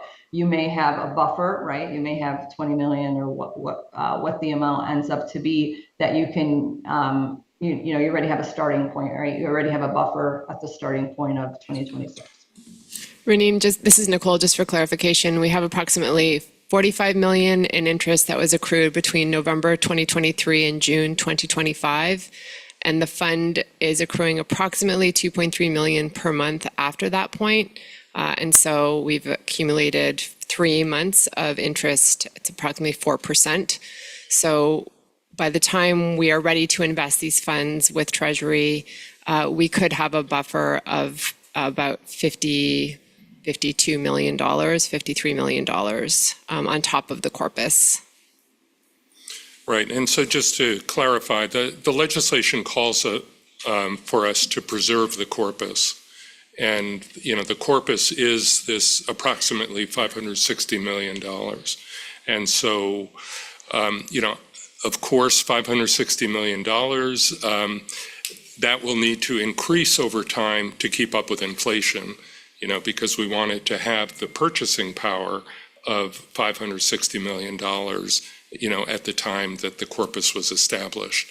And so we have to account for inflation. But we do have this cushion, as was mentioned, that can help us, especially in the early years, to be able to meet our distribution needs.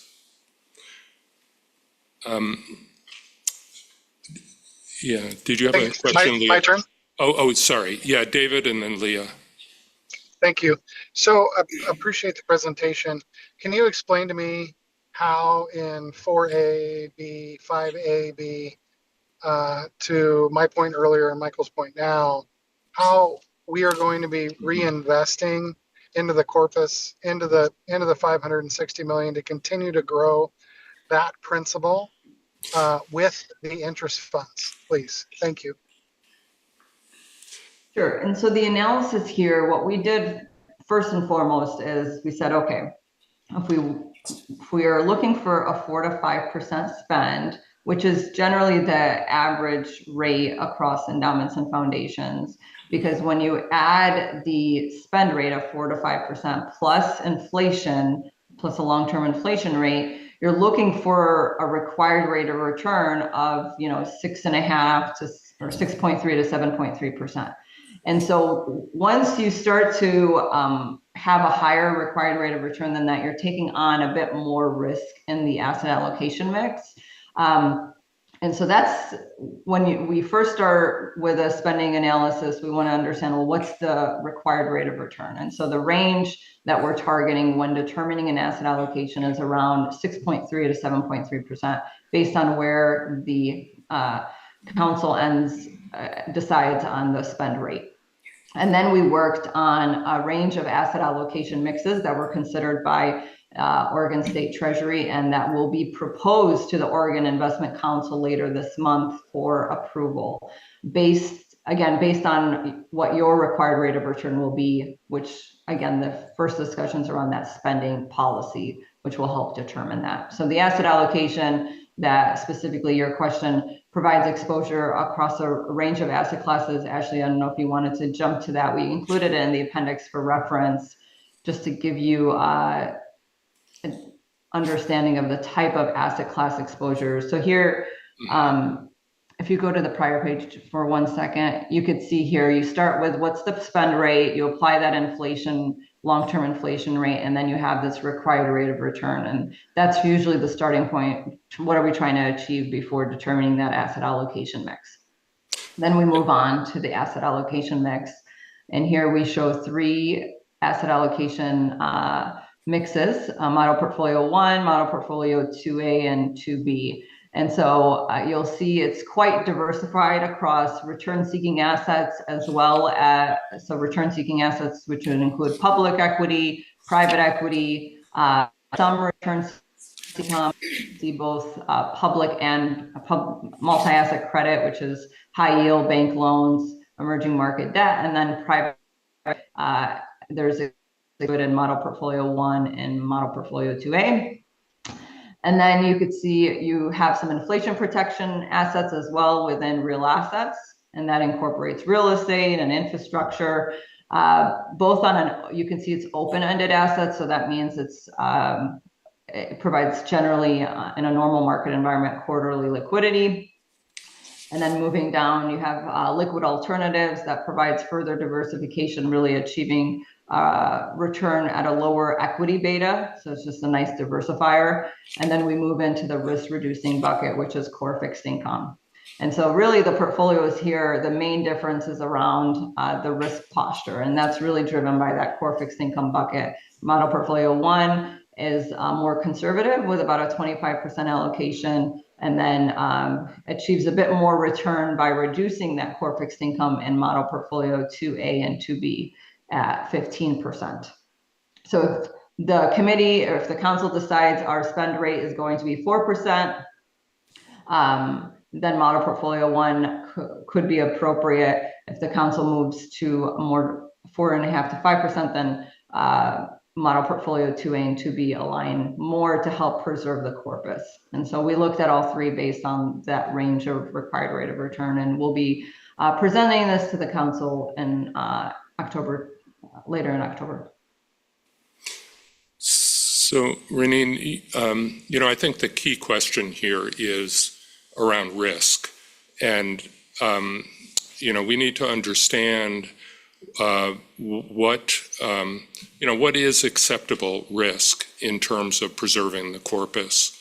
And you have some metrics around that. I think you have a slide about that where you analyze the risk for each of the scenarios. And could you speak to that?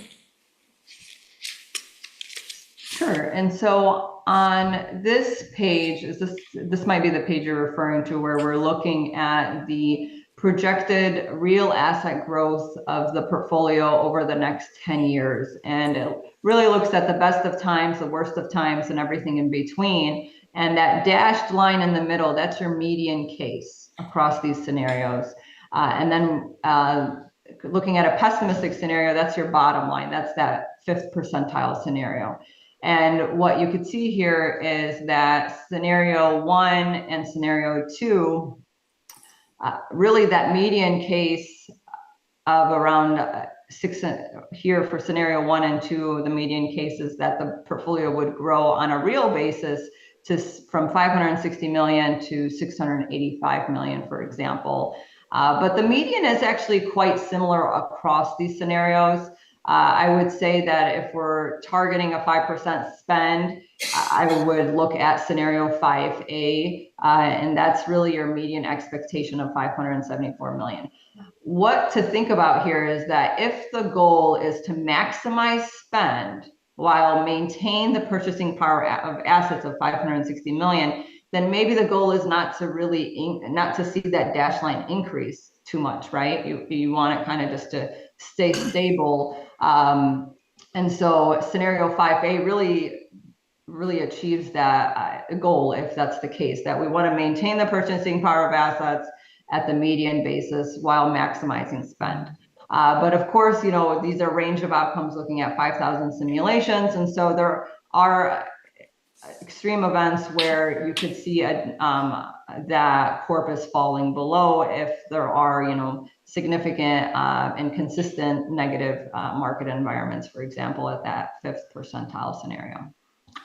What you'll find is that the downside protection, for example, again, they're all quite similar across the board, where scenario 1 and 2 provide the most downside protection. And that's because in that scenario, we're assuming we're not paying out anything if the corpus, if the market value of the portfolio falls below the principal of 560 million.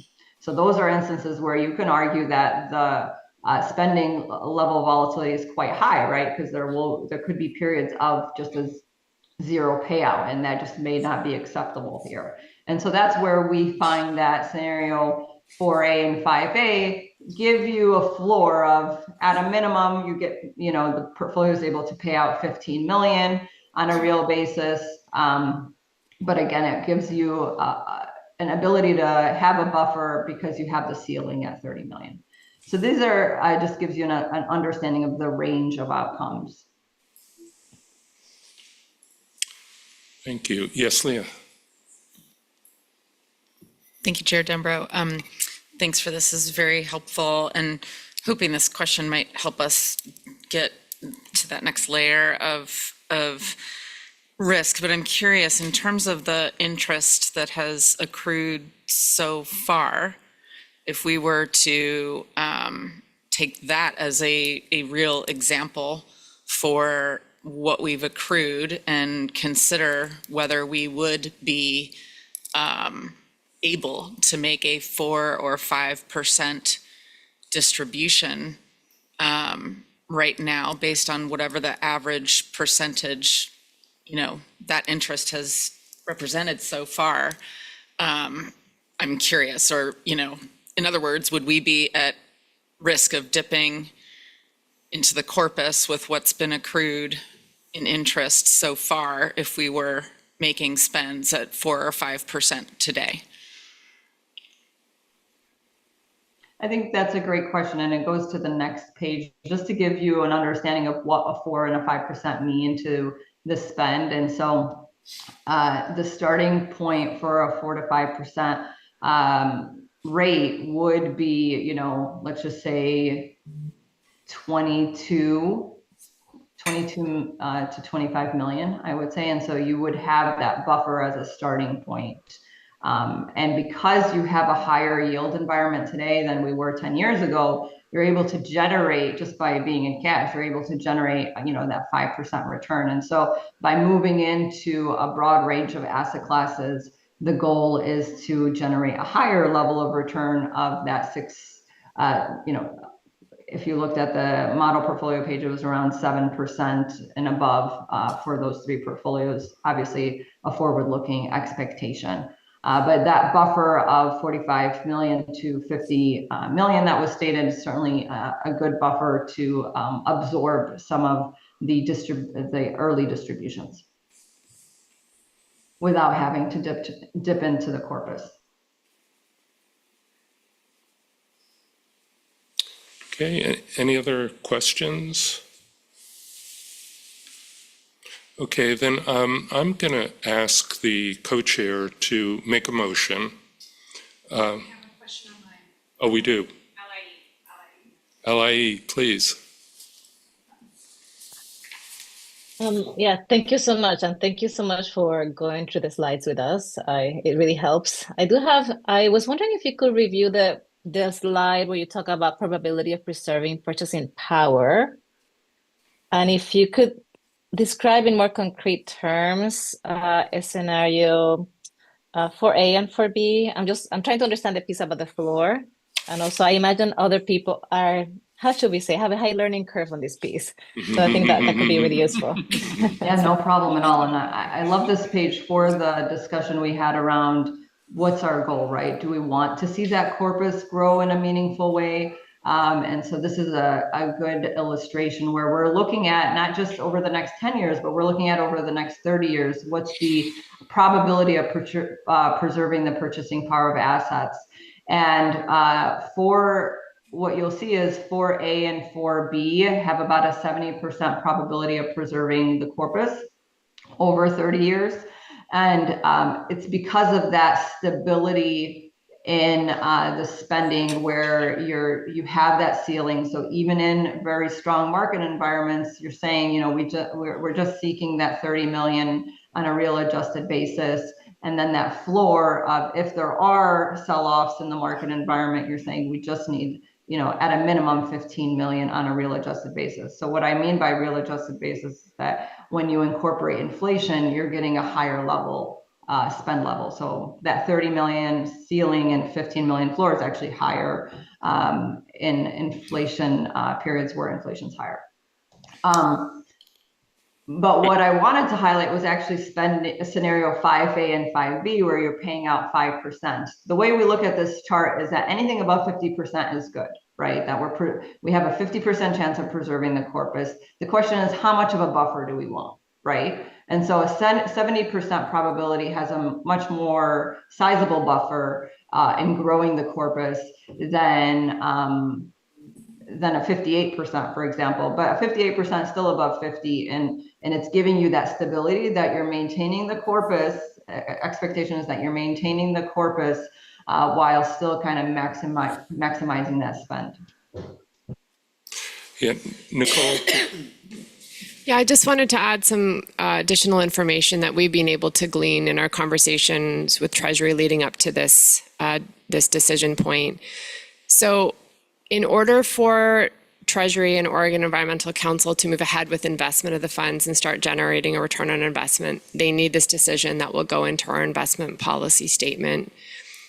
It will take several years for the funds to be fully placed and start generating these kinds of returns.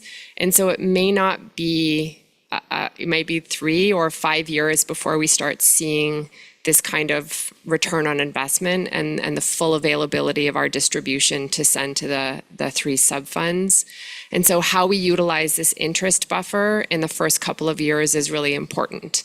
If we want to get money out the door soon, council will likely want to consider the availability of that interest to make some of those first payments or transfers into the 3 sub-funds. And then council may want to consider reserving some of that interest as a buffer in light of, or in case of downturns in the market. And so we've been operating in a fairly healthy market to date. We don't know what the future will hold. We cannot guarantee that we would be receiving 7.3% in the market. So we also may want to consider having a little bit of buffer to ensure we are continuing to distribute funds consistently while the money is fully invested and able to kind of hit its full potential in delivering us the money that we're going to be spending. And then I just want to clarify, Reneen, that the figures you're referencing in terms of 22 to 25 million, that's per year. That's an annual return. Yeah, the 4 to 5% spend rate, that's 22 to 25 million dollars a year. Yeah. Right. And then just to remind council that the council distributes the money biennially. So every 2 years, the distribution decision and allocations are made by council. So just some clarifying points. and again, colleagues, what we're talking about here is, our initial policy will be, we're looking at, what to do to get this off the ground. And we will most likely be revisiting it in 3 to 5 years. So unless there are any other questions, I think we're ready for a motion. And I'd like the co-chair, please, to make that motion. And if we could have the motion and have it be seconded, and then we can have discussion. Thank you, Mr. Chair. I will say that I currently sit on Oregon Community Foundation, and I also sat on my own tribe's overall investment, which was well north of this. And there is nervousness of this because most folks don't come from this background when you're having to invest this type of money on behalf of your public's trust. And that's normal, and you should have that nervousness, and that's fine. And that is to say that I know you hear that we will come back to this every 3 to 5 years. In all honesty, you'll come back to this more than that on an annual basis.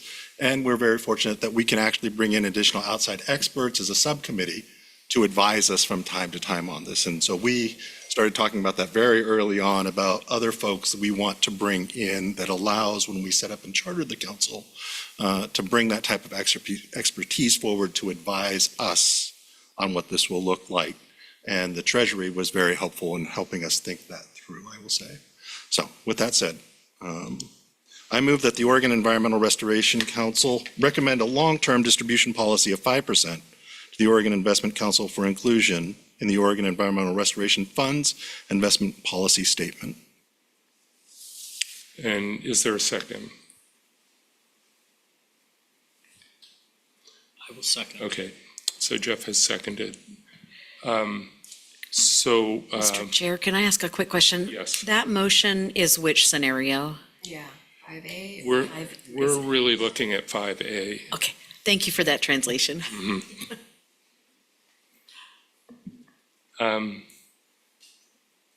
Discussion of the motion? Could we hear your rationale, Chuck? Sure. Matter of fact, we had a discussion. We were going to do a hybrid at one point. And We had mean the chairs, the chairs, we were talking about it along with the treasury, along with the advisors, and, they bottom end, everybody said, you guys can do what you all want to do in the end, but you'll be responsible for it. When we looked at this, though, the risk analysis, that it was above 50%, but we also want to know, we want to make an impact. And we looked at what this type of investment can make an impact, recognizing that, yes, there's volatility in the market. We don't know what's going to happen a year from now, 5 years from now. But it hits the marks that we want to hit in order to make the impacts we think we should be making within the next 5 to 10 years for this fund.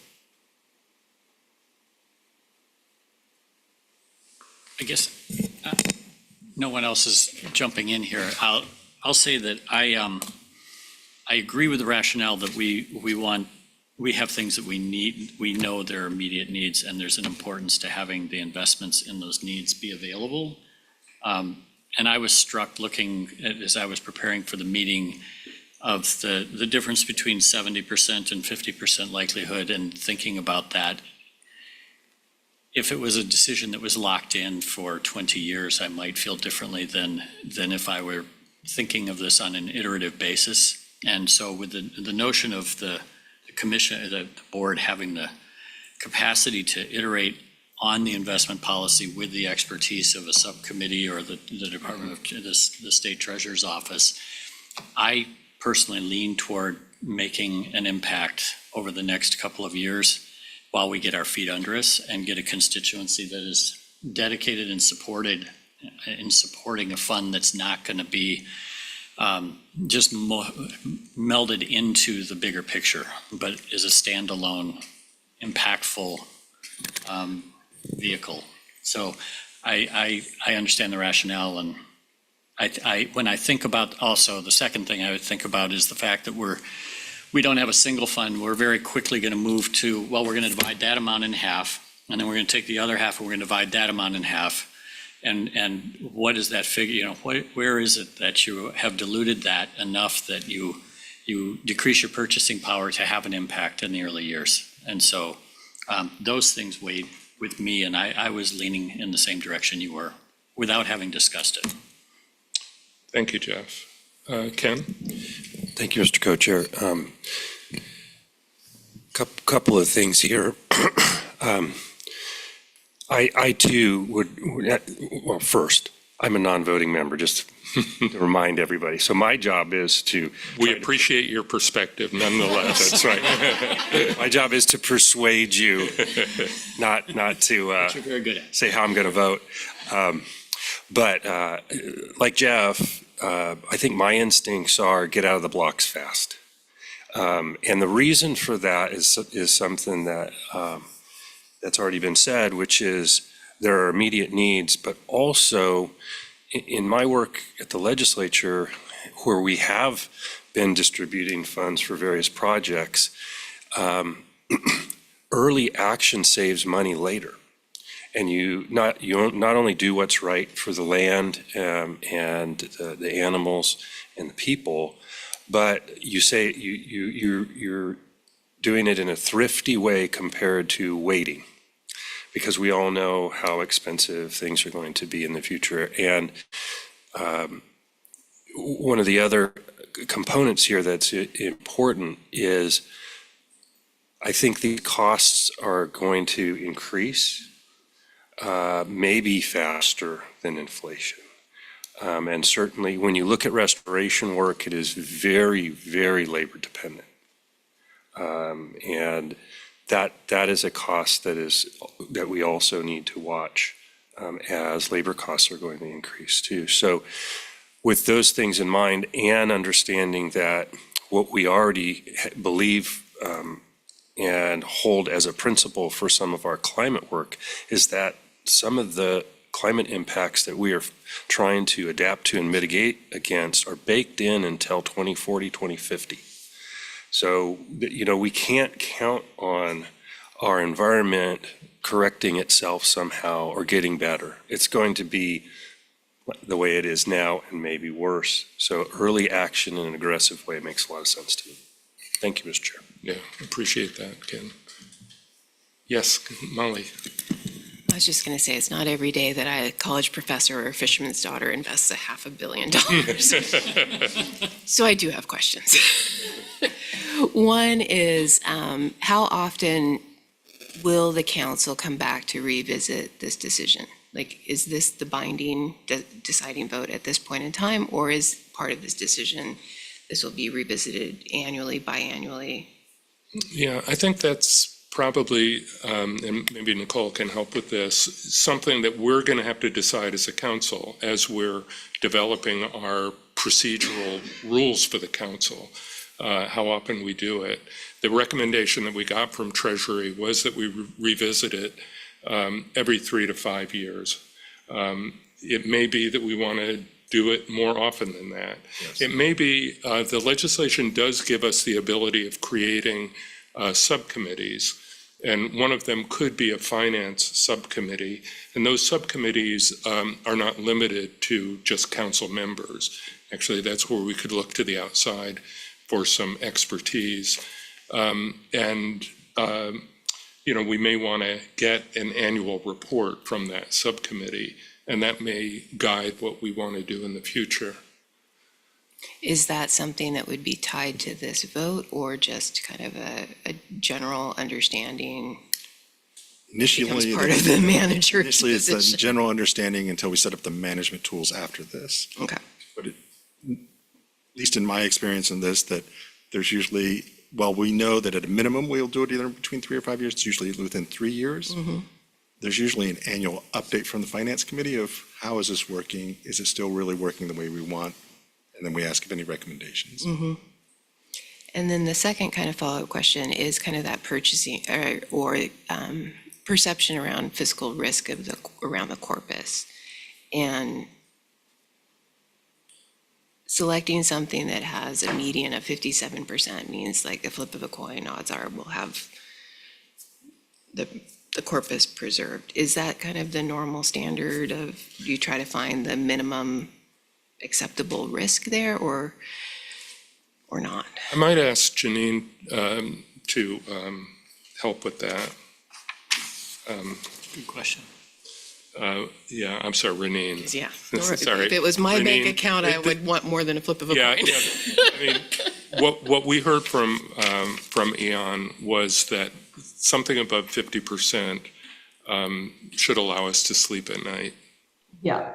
So for example, the inflation based was 40%. So anything below 40%, we certainly don't recommend. And it really translates to the slide where we're looking at the range of outcomes, where that median case for the scenario 5%, the way to look at that is because it has a floor of 15 million, and a ceiling of 30 million, it helps continue to build a buffer over time without, again, paying out that 5% regardless of a market sell-off. You're still giving yourself an additional buffers through that corridor that helps preserve the corpus, right? The reason why we recommend reviewing this every 3 to 5 years is that if there are extreme market sell-offs for a consistent 2 years or something along those lines, that it's just a huge anomaly, that's something we'll want to revisit with you all and assess. But generally speaking, this is a long-term outlook, looking at, of course, we want to look at the range of outcomes to help assess the risk appetite of the council, of the board, but at the end of the day, you want to look at the 25th, the 75th percentile in that median case to be comfortable with the direction that it's going. And when we heard from the committee and the board, it was, again, given the goal of wanting to maximize spend in a prudent manner, and you're doing it through that corridor approach, while the feeling was if you saw the corpus grow meaningfully, then it's kind of deviating away from the objective and the mission of the fund. A great question. Thank you, Renine. And this is Nicole, if I could just respond to Molly's first question. I think once we get into a cycle where the program funds are established and we are into a regular distribution cycle, the 3 to 5 year timeline for revisiting our investment policy statement will hold. I specifically asked Treasury this question, and they said that council could expect and should revisit this decision maybe a few times in the first 2 years, just to make sure it's tracking with our objectives and we understand the full implications of our decision in reality. So this is a preliminary decision. If in January or February, council would like to bring this back and have another presentation and explore the implications further and update their decision, that is an option that is on the table. Jeff? That's really helpful to me because I was just sitting here thinking of a conversation Director Colbert and I have had about the state agency fund and investments in programs that we may make that we say it's going to be, this is a 10-year investment and it's going to require an annual expenditure of X over the next 10 years in order to have the monitoring data be meaningful, for example, which means that if we're not able to revisit and the market drops and we're at 15 instead of 30, and we split that, we may have allocated, we could be in that space of having allocated everything for that biennium because of a decision we made 6 years prior. And so I think truthing this over the first few years and seeing if it's meeting our expectations and how we want to manage this is going to be really important. Right. And, I will repeat that, having the buffer, we're blessed actually by having that buffer amount to help us get through, cover those first few years. But then also, I'm probably going to suggest that we maintain some of that over time to help in those down years, that we maintain some sort of reserve so we don't have to go into the corpus. Chair Dembo, Yes, Colbert. I would just say that, I'm very comfortable with this motion. I echo kind of the comments from Rep. Helm that I think it's the right risk, but also, what is your phrase right now, Nicole? Productive urgency? Productive urgency. So I feel like it's hitting the mark, and it also recognizes that this is not set in stone forever, but we can get moving. Great. Leslie, you have a question, comment? Yes, thank you so much. I just want to clarify as a point of order that the motion is for the 5A scenario with the ceiling and floor as stated in the materials that the Treasury sent to us. And I'm seeing some nods from Chair Dembrow and Mr. Sams. Okay, great. And I'll just say for my part, I echo many of the things that folks have shared. I'd be very interested in having more frequent check-ins about this policy, especially in these early years and in these uncertain times where we're seeing quite a bit of volatility in terms of policy and availability of federal funding. So those are my thoughts. Thank you very much. Yes, Leah. Thanks, Chair Dembrow. Yeah, I just wanted to add, I'm comfortable with the 5% spend, pretty much as scenario 5A reads, and this might be moot if we all agree to revisit this more often, but kind of going the other direction, I was actually curious if we wanted to only have the $30 million ceiling for the first 3 years, rather than limiting ourselves beyond the first 3 years, in the event that there's room and we have spending opportunities identified that would require more. So again, I am comfortable with the scenario as written if we revisit, but I would want to talk about whether we leave that $30 million ceiling in place for much longer than the first 3 years. Great. I was just gonna. Just to clarify, for 5A, the ceiling and floor is not just for the first 3 years. It's just part of the policy. Mm-hmm. The where you implement the 3 years is the B. She was just saying you could remove it after it. So if it grows like substantially, right, like markets double or something than what we're expected, you're saying potential to remove the ceiling, at that time. So I think that's something you could always look at. And again, that is growing at inflation too, so it still will grow by 2%, plus per year, the ceiling, which should also help. That's a valid point. Great, thank you. Senator. David? Thank you, Michael. I really appreciate discussion and then of course your conversation yeah, earlier this week, Michael. I'm comfortable with the 5% as it's been mentioned. I'm as a member of the Senate minority, my glass is always half full. So that and I'm optimistic that You're comfortable with that. that the market is gonna do well, and if we have the caps and we have the 5%, I'm hopeful that with the investment strategies, we'll be seeing a 6.5 to 7% return, and we'll be putting that back into the principal or the corpus. So thank you. Thank you very much for that. And I will say, just for the record, that in terms of legislative intent, I got a little worried last night about, well, what exactly were we talking about when we passed this? And so I listened to the Senate floor debate to see just what kind of figures were being thrown around.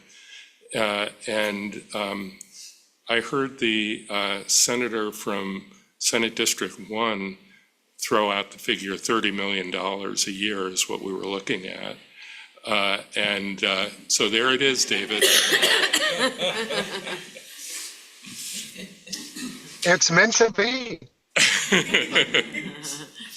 Okay.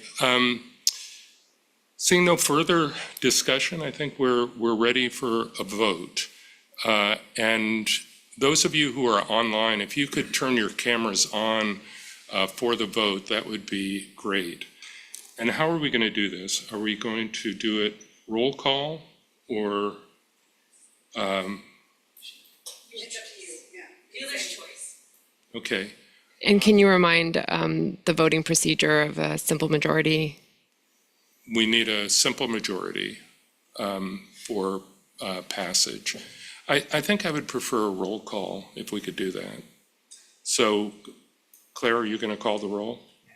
Director Colbert, how do you vote? Yes. Co-Chair Devereaux. Mic's down, please. Pull your mic down. I mean, vote into it. Yes, Denver votes aye. Director Feldman, how do you vote? Aye. Vice Chair Holliday, how do you vote? Aye. Mr. Huntington, how do you vote? Aye. Dr. Kyle, how do you vote? Aye. Mr. Orso, how do you vote? Aye. Dr. Reyes Santos, how do you vote? Aye. Co-Chair Sands, how do you vote? Aye. Ms. Wu, how do you vote? Aye. Okay, the motion carries, motion passes. So this this policy has been adopted and will be forwarded to Treasury for further action. Okay, so I probably should have opened a business meeting or, anyway. Do we do a wave? Okay, so that covers that piece of the agenda. And so we can now move to the next section, which is to initiate rulemaking on the Tribal Nation Natural Resources Fund. We are not actually opening the rulemaking now, but this is to initiate the process. So Nicole, do we have a slide that talks about the tribal fund? Nicole and Claire, what's showing on the? What is showing on the VR? Okay. Do you want to start sharing your screen? Yeah. Thank you.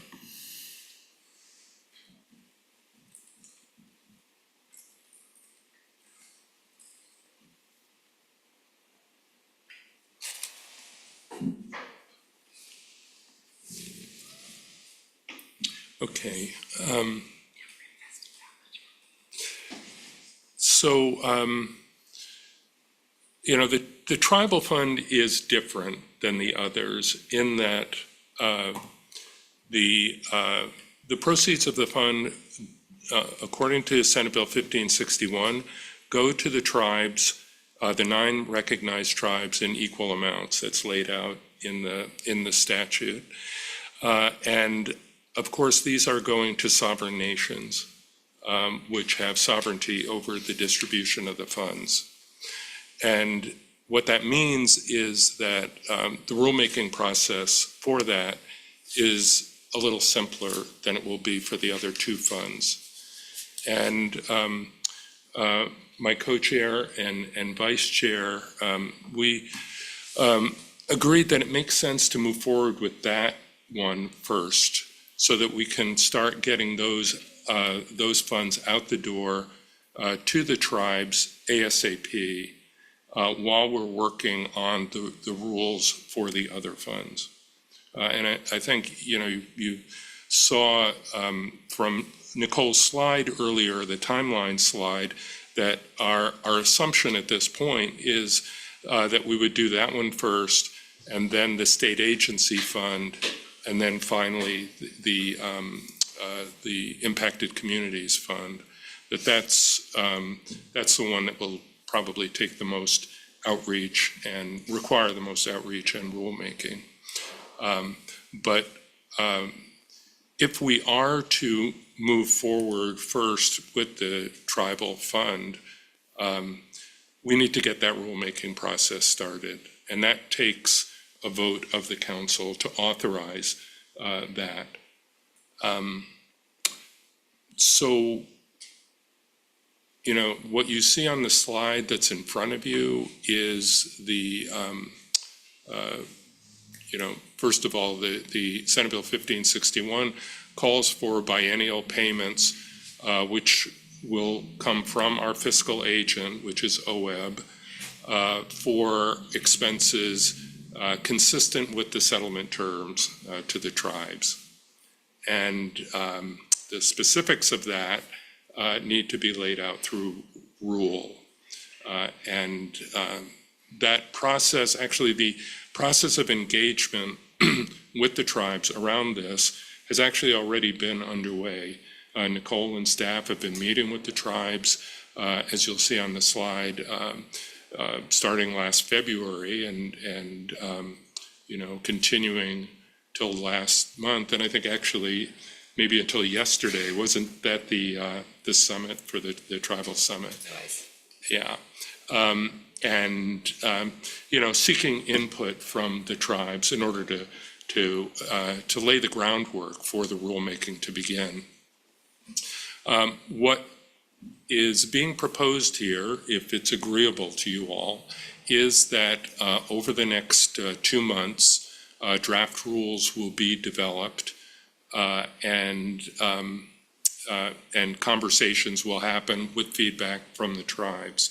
I have to say that up to this point, these discussions have been very unofficial and informal because the really formal official conversations can't happen until we authorize rulemaking. So that is a decision we have to make. And if we do, then it moves into that more official kind of format.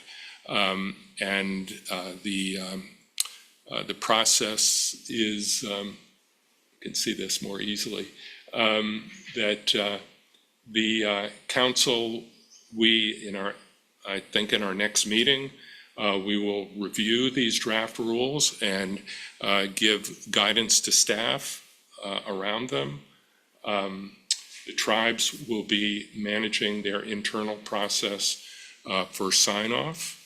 We'll have a public hearing, and we will adopt the rules eventually, hopefully as soon as possible. Yes, discussion, Nicole? I was just going to add that we have a rulemaking calendar on OEB's website, and so we have kind of started the process administratively but not formally, as Michael said, as Co-Chair Dembro said. Great, Jeff. And just a little bit of context also, in the formulation of the original legislation that went to the legislature, that I believe all 9 tribes were engaged in conversation about what kind of structure would work with the fund. This is the fund, so this isn't the first engagement with the tribes. There's been a significant conversation leading up to the legislation that was introduced to the Oregon legislature, and then since in terms of the status. Yes, Ken. So my question is, that small C consultation, which I've been a promoter of recently, is big C consultation going to start when we initiate rulemaking? And I'd like to understand, what that looks like, because I think that looks like something a little bit different from each of the tribes. Yeah, that's an important clarifying question. This is Nicole Manis for the record. So in February of 2025, a letter went out from Governor's Natural Resource Office to each chair of the 9 federally recognized tribes, letting them know that the program was sort of up and running and to expect follow-up from staff at the Oregon Environmental Restoration Program. I have been having informal conversations with natural resource staff at each tribe, and I asked that question if there was an expectation or a desire for formal consultation. The unanimous decision at the staff level was no, there was not likely to be a need for consultation. The rules are anticipated to be very straightforward and succinct. And so this engagement process through rulemaking at present is deemed to be acceptable. I've also asked staff at each tribe to let us know what their internal formal process will be to get that sign off on the rules. And so I am accumulating what that might look like in terms of resolution in front of tribal council. It will likely vary from tribe to tribe. So that is an unknown in terms of the internal process for sign off. I have been very kind of clear and consistent that if tribal partners feel that capital C consultation is necessary, needed, or wanted, then we will move in that direction. The conclusion, or I guess the assessment, has been, let's make this as complex as necessary and as simple as possible. I think there's a recognition that these are payments, and so they're eager to access their portion of the money. And I think the agreement at the staff level for sure has been that a simple rulemaking process where they are involved and have the ability to review and provide feedback on draft rules will be sufficient.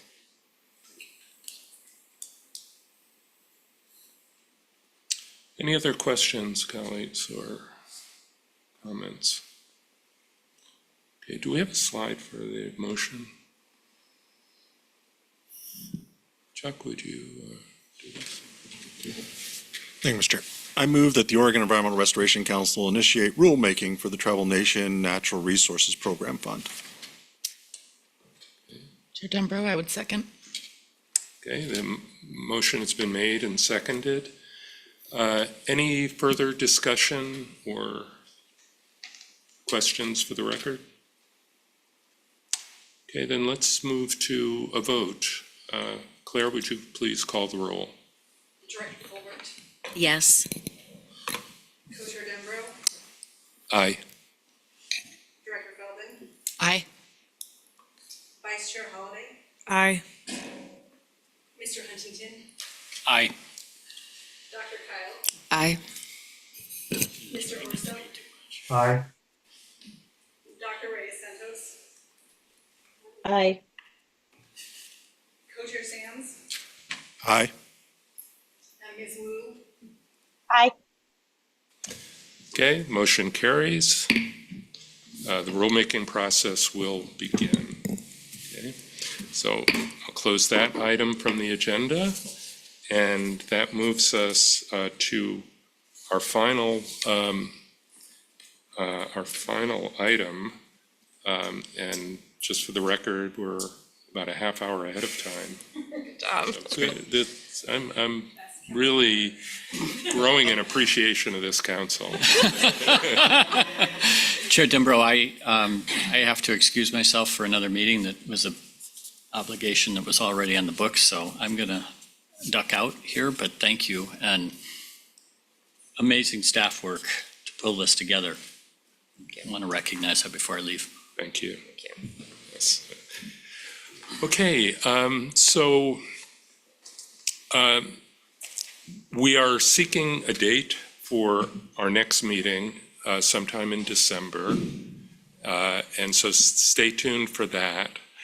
And we know that there are 4 items that we want to cover in our next meeting.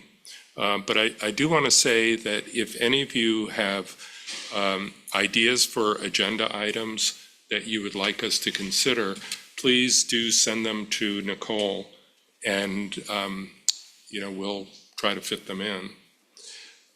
So right now we're looking at 4 things. The first, not surprisingly, this was referred to before, we will need to hear about the rulemaking process from the tribal fund, and be prepared to approve those rules, maybe in that meeting, or probably not.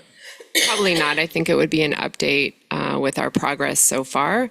If we are really, really good, we may present draft rule in advance in writing for your consideration at a much more timely fashion than these previous materials have come out. So if we are asking you to come to a decision, we will endeavor to give you 2 to 3 weeks notice on materials so that you have a chance to review them. But I think it will more be an update on progress and process. Great. Strategic priorities. This will be the beginning of a long discussion of the priorities, taking the principles that are in the settlement and in Senate Bill 1561 and, putting flesh onto them. And so we'll come in with some framework for that discussion and probably some questions for you ahead of time, to help frame that discussion. Should be very interesting, I think. As we are, again, setting the groundwork for, the kind of principles that are going to inform our proposal, requests for proposals. Yes, Ken? Mr. Chair, thanks. I wonder if this step or preparation is the appropriate time to survey our agencies and our nonprofit and NGO partners about what Director Feldman has mentioned a couple of times, which is stuff we want to do that we know we want to do, but we haven't had money. So that is that anticipated already? It is, and I want to make sure that council is clear that staff isn't getting too ahead of your decision and deliberation. I think what we'll do is bring some proposed process and ideas to the table for council to consider in terms of what the process for developing the strategic priorities could look like. That will likely happen in conversation with each of you in advance so that we're bringing your kind of synthesized thinking and ideas to this table, and then asking for more clear guidance and direction on how to design a process and move forward with council's goals and intentions in mind. So staff will really be trying to gather your ideas and thoughts in advance, bring them to you in a synthesized setting, have you all have a chance to deliberate, and then give us direction on how to move forward. Yeah, and let me also add that, as you've heard before, they're embodied in Senate Bill 1561 is the notion of broad, real outreach to the public. And so we will want to talk about ways to engage the public in helping us to set our strategic priorities, right? This work is, we're going to have to make decisions as a council, but this is not our program. This is a program for the people of Oregon. And so that's going to be a very important part of this. We will all, yes, I'm sorry, ma'am. Go ahead. Oh, just, I agree with you completely. I'm curious what the communication plan is actually to get this information in front of the public so that they do have time for meaningful impact or input. Yeah, thank you, Molly. We are building a communication strategy in partnership with GNRO, and also Clara Lanous will be leading our communication team. We will have a website, we will have a newsletter and a distribution list. We'll also be actively engaging with our sort of immediate concentric circle of partners and building that network out so that we are sharing this opportunity as widely as we possibly can. It will be sort of iteratively developed as the council designs their intention for what strategic priorities are in the process that we utilize to refine and then decide on them. But we are in the process of building kind of the tools and the methodologies to ensure very wide outreach through our partner networks, through the distribution lists that exist at state agency, and through sort of our partners networks writ large. So we are in the process of building that and we'll implement it. And, you know, one of the sort of tensions we will, I think, continuously walk with this work is doing this quickly, expediently, and inclusively and transparently. And those will be the North Stars guiding our outreach work to ensure that we have really broad and inclusive but respectful engagement. I think it's really important that if you're going to ask people to participate, you give them the time and the tools and the forum and the resources to do that in a way that is meaningful. And so those are the sort of principles that we're building into our communication and outreach strategy. Yeah. So between now and then, the more you could think about what would make for an effective outreach program, you know, please come in with your ideas. We'll also be having our first discussion of the agency program fund, you know, looking at the statute, seeing what was intended, discussing different, you know, really starting to dig into that as we're preparing to move that into rulemaking. And the same for the Community Impact Fund. You know, we'll start our discussion of that at the next meeting. And we'll probably also want to spend some time talking about, you know, as I mentioned before, we're going to have to come up with our own rules and procedures for how we want to operate. And so your suggestions there will be very helpful. We'll start that discussion at that meeting as well. So are we missing anything as far as thinking about the next meeting? Again, if you have additional thoughts for items, there's plenty of time to get them to us, and would encourage you to do that. And again, the best way to do that would be to send it directly to Nicole. Okay, then I'll close this section of the meeting. Now, just to kind of wrap things up, we did actually do some action today. So Claire, could you summarize our actions? Yes. You council voted to approve the distribution policy, it was 5A in the materials.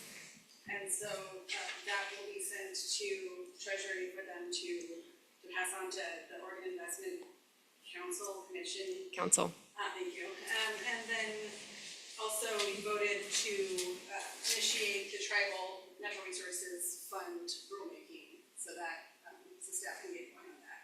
Mm-hmm. Yeah, great.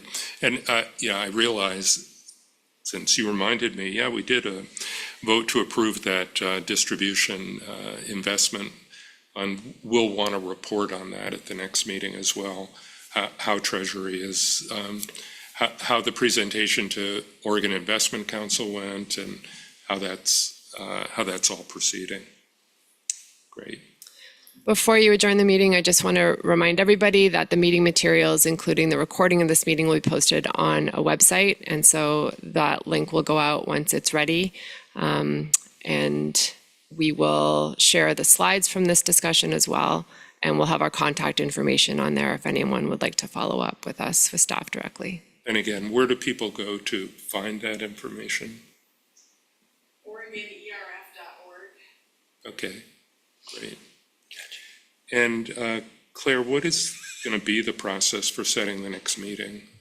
I'm very close. I just have to lead into my leadership to make that decision. The next meeting will be online. We decided to be virtual. It's going to be in December, and it just is easier with holidays and weather and potential illnesses to not be taxing to everybody.